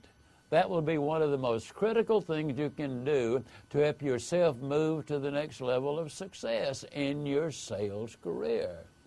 Secondly, practice saying this next sentence with emphasis placed on different words to make the sentence have a different meaning. The sentence, "I did not say he stole her money," said with no inflection, it comes across as a statement of fact. However, it can have different meanings by changing your voice inflection. For example, "I did not say he stole her money," implies the statement was said but by someone else. "I did not say he stole her money" is a vigorous denial that you said it. "I did not say he stole her money" hints that you might have implied it, but you didn't say it. "I did not say he stole her money" implies that someone other than the accused stole the money. "I did not say he stole her money." Maybe he borrowed it, but certainly didn't steal it. "I did not say he stole her money" hints that you got the wrong victim. It was someone else's money that this thief stole. "I did not say he stole her money" suggests that he might have stolen something, but certainly not her money. They are the same words, but with an educated change in your voice inflection, you can make those 8 words say 8 different things. Practicing this sentence with different emphasis places on different words will help you train your voice to have more inflection, which makes you more interesting to listen to and helps you to communicate more effectively. Objections are the key to closing the sale. The person selling elephants gets 3 basic questions. Where does that thing sleep? What does that thing eat? And who cleans up after it? Now, you may not be in the business of selling elephants, but all sales professionals deal with questions and objections. Some fear that these questions and objections lead the prospect toward the dreaded no response when attempting to close the sale. But actually, objections are the salesperson's best friend. Asking a question or raising an objection indicates interest or feeling. Think about it. Think of an area that holds little or no interest to you. Whether you thought of basketball, opera, fishing, golf, tennis, ballet, race car driving, you probably have no questions or objections because you have no interest. True selling professionals look forward to questions and objections because they realize that few sales are made without the prospects having enough interest to ask questions and raise objections. Okay, now that you're convinced that it's good for the prospects to ask questions and raise objections, what happens when your answers are not satisfactory and the prospect says no? Once your prospect has said no, they're not going to change their minds and buy from you. Now you may be thinking, what? You're crazy. I've had plenty of prospects say no once, only further into the conversation to say yes to my offer. That's because your prospects will make a new decision based on additional information. You see, when prospects say no, the successful sales professional understands that no must mean the prospects don't know enough to make the right decision. Never argue with them. You'll always lose. You may win the argument, but you'll lose the relationship of a long-time satisfied customer. Instead, just understand that you haven't finished your job and accept responsibility for going back and providing the information asked. With additional information, they will now know enough to make a favorable and hopefully new decision. To apply this information today, get excited when you hear objections. Know that you have an interested prospect in front of you.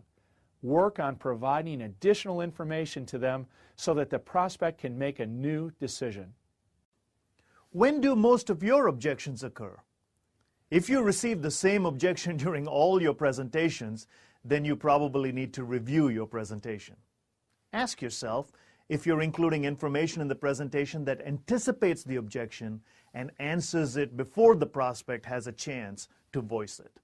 Or if one of the prospect's criteria that you uncovered when you were asking questions is something that you know you can't deliver, you can bring it up yourself and be on the offense instead of defense. For example, Mr. Newman, you said you only buy from companies who have been in business more than 10 years. You know, we have a 4-year track record, but with all the experience in our group, we do have over 35 years of expertise. Of course, dealing with the objection in the middle of your presentation is difficult unless you're prepared. Always acknowledge that you heard it by briefly promising to address it in your presentation or by stopping your presentation to test it to see if it is something that is really important to the prospect. You can test the validity of an objection by saying, "Lori, suppose that were not an issue, then would you consider my offer?" Or you can test an objection by asking, "Is that the only thing holding you back?" Often prospects object when they hear or see something they don't agree with, usually after you've asked a trial close question. Handle the objection by using the process you will learn in the next lesson. And there are times when you would not address the objection immediately. You could acknowledge it with a smile or a quick pause, but delay your answer if you think the prospect is not completely serious about the objection. Pay attention to his nonverbal language to help determine how serious his objection is. If he throws his hands up in the air while saying the price is too high, he is probably more serious than if he said it with a quick wink and a grin. Your timing in responding to him is in proportion to the seriousness of the objection. Here's a caution. If he brings it up a second time, it is important to him and you must handle it immediately. Again, objections are not something to shy away from. They are a chance to further educate your prospect on the benefits that you are offering. To apply this information today, listen to how you handle objections. Are the same ones coming up repeatedly? Do you sound defensive when answering? Do you argue with the prospect? Coach yourself on how to address objections professionally and with confidence. Sales objections. Don't you just hate them? Today we're going to get serious about how to manage and overcome sales objections. I'm going to cover 4 specific principles. Let's start with number 1. Whoever has the most information has the most influence. Now what does that mean? The more information you have about the customer, the prospect, the suspect, it's easier to ask questions, gather more information, and overcome objections. You've got to do your homework. If you don't have enough information about the customer before the objection, it's going to be very difficult to manage and overcome that objection. Make sure you're always asking questions. You're only as good as your information. Whoever has the most information has the most influence. Second principle, people will make new decisions only when given new information. If you haven't made a sale on a prospect, you go back to that prospect, you have nothing new to tell the prospect, he's going to make the same decision. Therefore, think about it today. What new evidence can you bring to this person that will allow them to make a new decision? People will make new decisions only when given new information. Number 3, question the objection so that you can understand the objection and identify the objection. There's 2 things going on here. You must ask questions so that you can fully understand the objection and identify if that's a true objection. You don't want to deal with false objections. Therefore, you must question the objection to determine if it's true or false.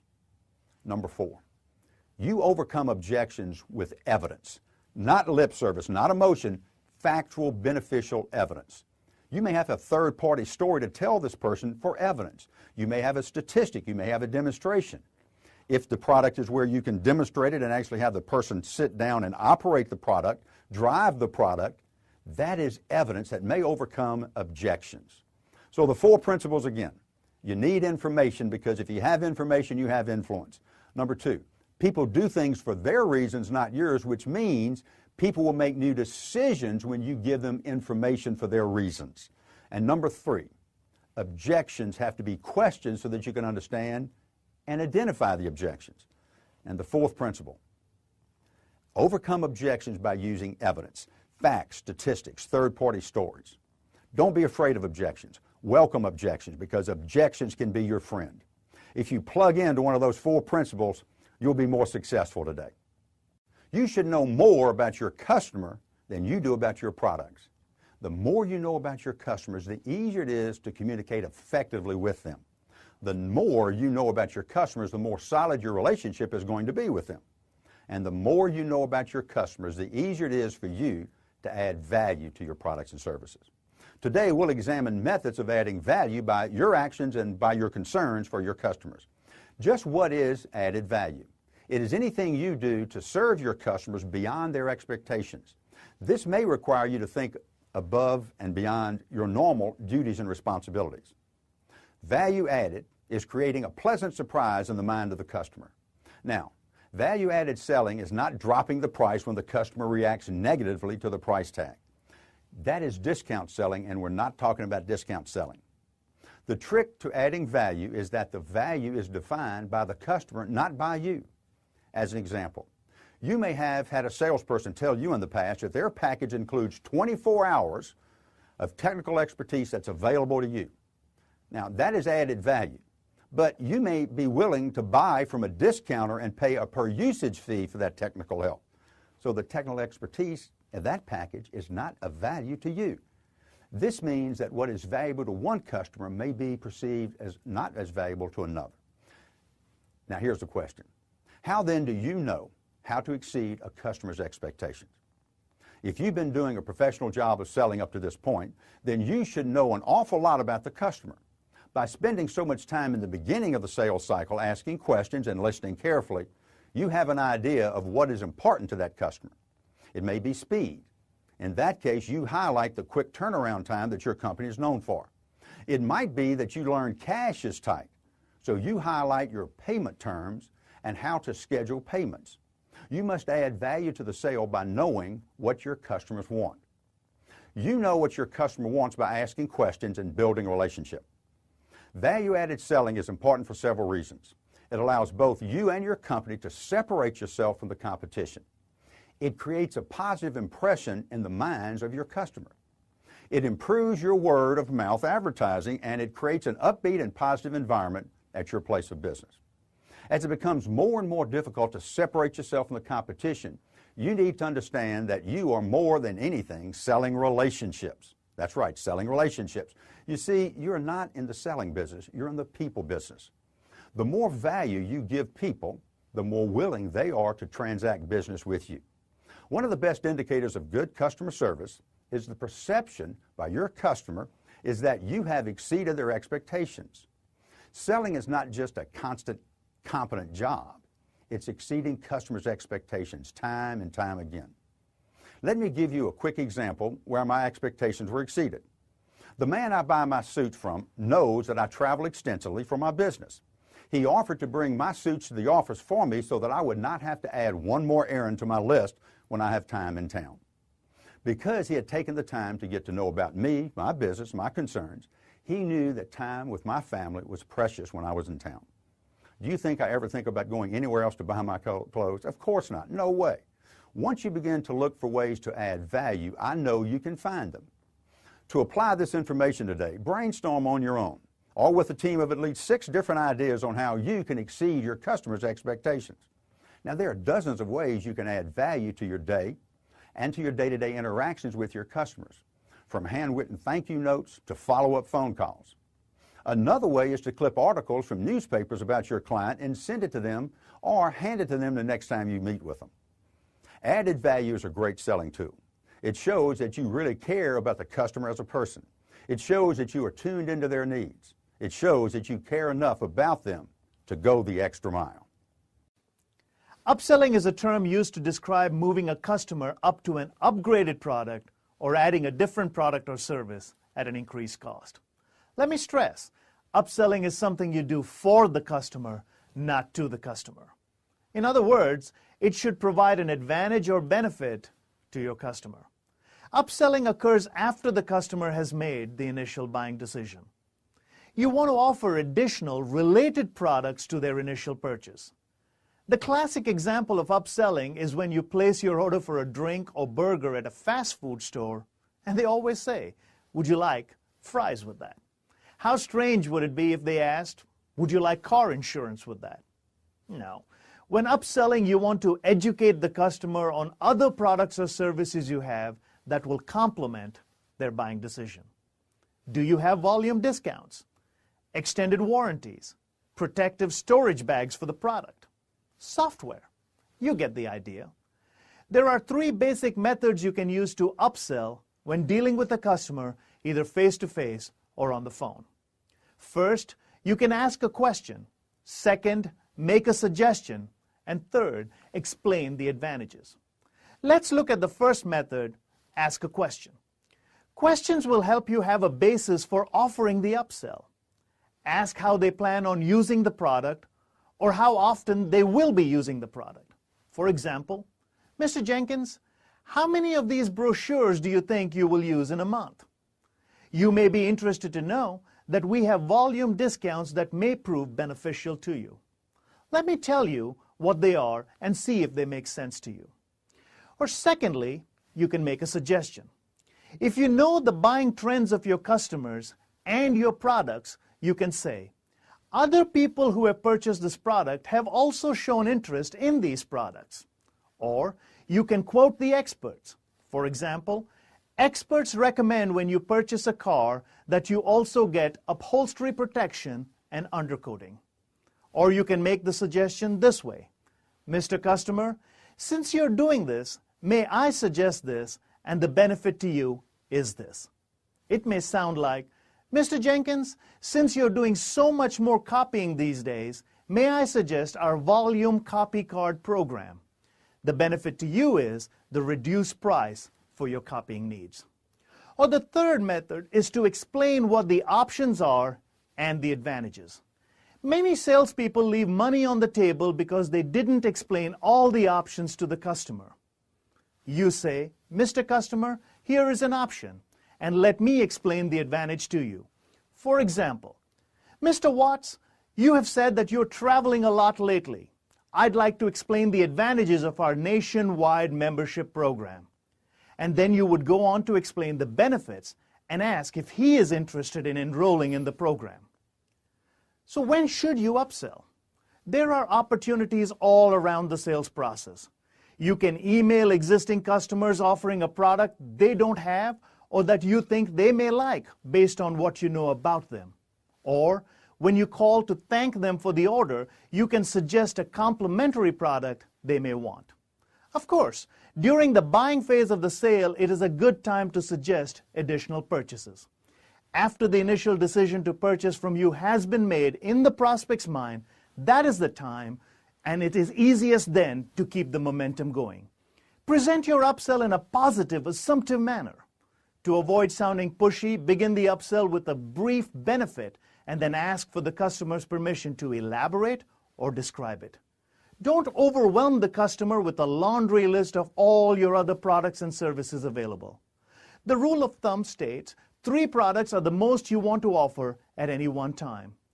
To apply this information, try to use one of the upsell methods we have just discussed to each of your customers today. You will find that just by educating your customers on what other options are available, that many will take advantage of your offer. In a previous lesson, we discussed how to overcome call reluctance. In this lesson, our focus will be making our business phone calls effective and professional. Telephone skills are not to be taken for granted. Like so many other things in life, There is nothing simple about the masterful use of the telephone as a business tool. At no time and at no other place are listening skills as important as when you're handling a business telephone call. When you're on the phone, you have nothing to go on except a person's voice and what they happen to be saying. With this in mind, it is extremely important that you go into any business telephone conversation knowing the 5 basics. Telephone basic number 1 is attitude. Here's a point that we've already made in other lessons, but it is so important that we'll make it again. Your attitude is paramount. You must project a winning, cooperative, can-do attitude at all times. The key to maintaining a positive attitude is maintaining the perception that every call is an opportunity, not an annoyance. You know you can hear attitudes over the phone. Your customer or prospects can tell if you are smiling, annoyed, happy. Whatever attitude you have is clearly projected over the phone. So put a smile in your voice by putting a smile on your face. Telephone basic number 2 is preparation. Have what you need before you begin. Making your prospecting calls. Have pens, pencils, paper, resource material, computer, anything you're going to need immediately available. When you are making a call, understand your sales objective and leave nothing to chance. Know clearly what you are trying to achieve. Is it a face-to-face appointment to close a sale, to gain permission to send more information? Whatever the objective, you need to have it clearly in your mind before you make the call. Making a sales call with a let's see where it takes us attitude will not consistently take you where you want to go. Getting started is telephone basic number 3. Whether you're placing or receiving a call, the first 10 to 15 seconds sets the tone for the entire conversation. If you've got a system from which you do not deviate, then even the most difficult calls will start off on the right foot and continue smoothly. Always try to include the following 3 elements in the beginning of your call. Your greeting. Your company may mandate how you greet your customers. If not, create a snappy greeting that will set a positive tone. Secondly, clearly identify yourself and your company. Do not mumble or rush through this. Easy to do when you are familiar with the information, but the person on the other end of the phone has to process what they are hearing, so give them time. And lastly, state the objective of your call. In a previous lesson, you learned about how to use a general benefit statement to gain someone's interest. Telephone basic number 4 is to remember to keep it professional. This refers to the fact that as professional salesperson, we have to be capable of conveying a professional presence over the phone. We can't afford to answer the phone with a proper and rehearsed response, only to unintentionally hang up on a customer when trying to transfer them or put them on hold.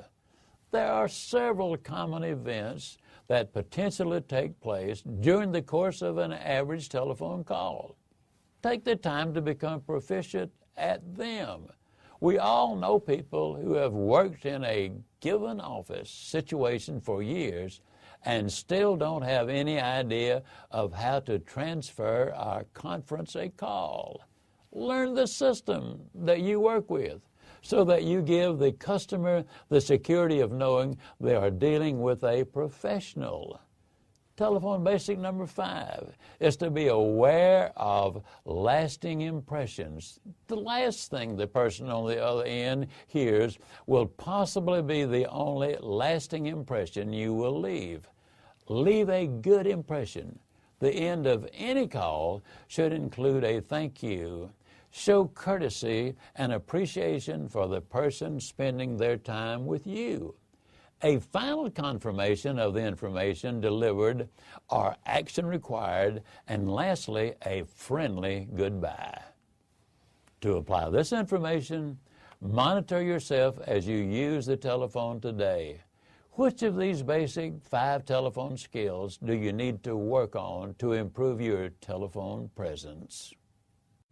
I'm sure you will agree that technology has changed the face of business. People have come to expect instant information, instant answers, and instant solutions to their problems. You must be in constant communication with your customers and prospects to gain and keep their attention. With all the different options available to a salesperson and how you communicate with your customers and prospects, it should make your life easier. But that is not necessarily the truth. Today, we're going to be discussing and focusing on one specific technology, and that is voicemail. How can you use your voicemail to your advantage when you're prospecting? If you leave a message with just your contact information, you're probably frustrated because you get very few people calling you back. Instead, work on a professional, appealing voicemail that will pique someone's interest enough to get them to call you back right away. Let me share a few guidelines as you begin to compose your compelling voicemail. It probably goes without saying that you need to keep it short, no longer than 20 seconds, or they will delete your message. Be unique. Do not leave a message that will blend into the other ones that the prospect may have waiting when they return from their meeting. Have a standard message that you use, but if you know anything about the company or the person you're calling, be sure and mention it so that you have built-in familiarity. In another lesson, you're taught how to create a general benefit statement. You may want to review that lesson because this is the perfect place to use that statement. Let your voice show your enthusiasm. I mean, you're doing them a huge favor by offering your exceptional product or service, aren't you? Let your voice show that and share that enthusiasm, and clearly state your name and your company name, phone number, and one benefit of your service that may appeal to this prospect specifically. Also, let them know what's in it for them. In other words, your general benefit statement. It might sound like this. Mr. Watts, I am Brad Lee from Dallas Automation. I was calling to see if you might be interested in bringing your energy costs in under budget this year. I would like to schedule 15 minutes with you to show you some hard numbers for the amount of square footage you support. You can reach me at 555-3934. Again, that's 555-3934. Now, to apply that information today, compose your general benefit statement and make a script for your voicemail messages. Try several different ways to deliver your statement until you find the one that's causing people to listen and call you back. This may take some perseverance and practice, but once you find a way to make your voicemail work for you, you will find it a great sales benefit. Do you use email effectively in building your business? You may have tried and failed before, but listen closely to these tips and see if you can make your email work for you more successfully. You can use email to educate your current customers about the products they have already purchased, as well as what else they need that you offer. Keep in contact with your customers regularly, at least monthly and at the most weekly. It's important that every email you send to an existing customer contain information that they can use for their business in relation to what you offer. In other words, don't constantly send emails asking them just for more business. That will guarantee that your emails will go unread and eventually cause negative perceptions about you and your company. The good news about these kind of emails is that you invest time up front creating them, but after you have developed them, they can be used over and over for any customer who's in that particular part of your product cycle. If you want to use email for a prospecting tool, there are a few ideas to keep in mind. Of course, the first thing you must consider is your email list appropriate?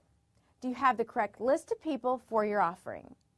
Target your emails to the audience most likely to be in the decision-making process for your offering, or your email will likely fall into cyberspace. Secondly, give the prospect a reason to buy from you. Offer a discount, a free upgrade, a premium service for a regular price. anything that motivates the person to respond to your offer. Be careful about giving a laundry list of products from which the prospect can choose. There is substantial evidence that a one-product offering does better than a multiple offering. When creating the email, remember, just like voicemail, you have very little time to capture the prospect's interest. You can even start the email with a benefit that would capture their attention and make them want to read more. Something like, how does saving 30% on your energy costs sound to you? Then you could go on into detail about what you have to offer and how they can take advantage. Make sure your email is easy to read. Absolutely no misspelled words or bad grammar. Use of color can be a good thing unless there's too much of it. Try to look at your email as your prospect would and ask yourself, would I read this? The last idea for email that I want to discuss with you today is the use of articles and newsletters. Your company may have a newsletter and use that list of subscribers for their email marketing. If so, that's a great advantage for you. If you're an independent salesperson or you don't have an organization that has an e-newsletter, you'll want to consider having one of your own list of clients and prospects. You can find an abundance of interesting articles on the internet that can be reprinted in your newsletter. And of course, any short articles that you write will certainly be appreciated for their expertise in your product or service. If you want people to open your emails and then actually read them, add value to them by the addition of a timely article. One very important thing to remember about technology is that although they have been designed to make your job easier, using them as shortcuts or crutches can do more harm than good. Never underestimate the value of the human touch. Dealing with your internal customers. To build a career in the world of sales, you'll need the support and cooperation of many people. Let's begin with the members of the company team, the accounting department, the billing department, the shipping department, the service department, and perhaps the public relations department. Have you ever stopped to realize that you have two sets of customers? The obvious clients and prospects to whom you make presentations are your external customers, those outside your organization. The second group includes the internal customers who work for your organization.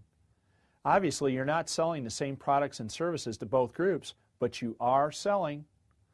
Just because the same person who signs your paycheck signs the paycheck for the receptionist doesn't mean that she or he is not your customer.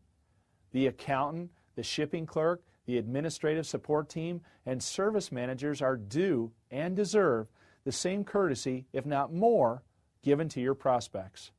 Think about it. Would you treat a prospect the same way you treat the people in your own office? How can you use outstanding people skills outside your office and forget them when you walk through the doors of your building? When you fail to treat coworkers with the same courtesy and respect shown to customers, you will pay the price all unsuccessful salespeople pay for forgetting who your customers really are. So if a problem arises, work on fixing the problem, not placing the blame. Make sure the solution is agreeable to everyone involved. Check back a few days later to make sure things are still satisfactory.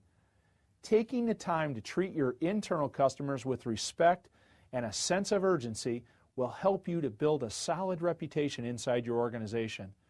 This reputation will help you many times in your career as you call upon others to help out with an external customer. You know anybody can love the lovable.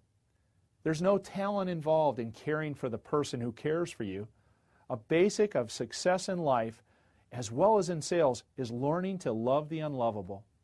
And frankly, it's okay that you don't like everyone. You're not required to be best friends or to seek approval from every person in your organization. However, you will find that when you treat each person in your organization courteously and appropriately, you will be treated in kind. A primary method you can utilize to bring your support team together and be sure you're pulling on the same end of the rope as opposed to pulling against one another is to work toward shared ownership. When we share ownership in a project or a sale, others buy into the ideas more enthusiastically and support whatever the project may be with their very best effort. Get everyone involved in the sales process and the chances of success will be greatly increased. Celebrate the successes as a team effort and see how your team will rally around you. To apply this information today, think about the internal customers you have within your company. What is one thing you can do for someone this week to either show your appreciation or get them more involved in your sales efforts? For total success, apply all your best sales skills within the office as well as on the outside. I'm Zig Ziglar, and this is the final session with you as we're going to finish the sales process story. Coaching yourself to success. We have now covered many of the nuts and bolts of the sales process and how to become a successful salesperson. But there are some details I think are critical.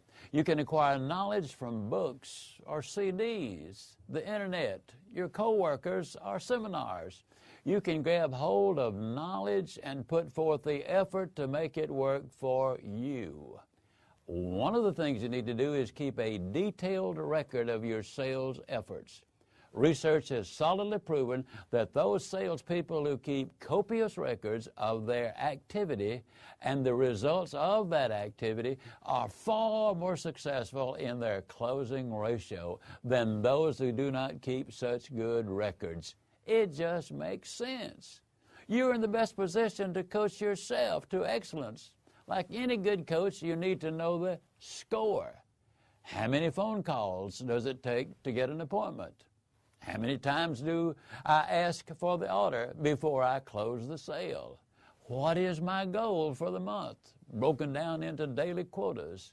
If you can't quickly answer these questions, it will be hard for you to motivate yourself to make those phone calls. Set up your schedule. Keep the appointments and give the extra effort to make your goal for the day of the week. Coaching yourself to sales success involves knowing where you are and where you want to be and the plan for how to get there. It starts with being disciplined to keep up with the details of your activity. It is easy to confuse activity with accomplishment. I'm not suggesting that you need to work harder than you're already doing or work more hours than you already do. I am suggesting that you make sure that what you are doing during your work hours are activities that lead you to more sales. I also want to encourage you to be the best you can be. There is no one else on the face of this earth that has the exact same thoughts, ideas, or personality as you. You're unique, a wonderful work of God. Use the ability you possess to apply the principles you have been learning, and sales success and professionalism are sure to be yours. A few additional thoughts I would like to share with you. Number one, you need to thoroughly understand that success is the result of knowing what you're doing, believing in what you're doing, and treating all of your prospects and customers with respect.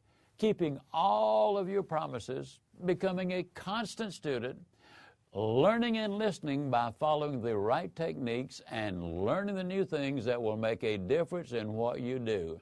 In order for you to be the best that you can be, it must be a constant growth process. The way you handle today is important. Be a detail-oriented individual to the degree that you know exactly where you're going to be going. Set a schedule and work on that schedule to the very best of your ability.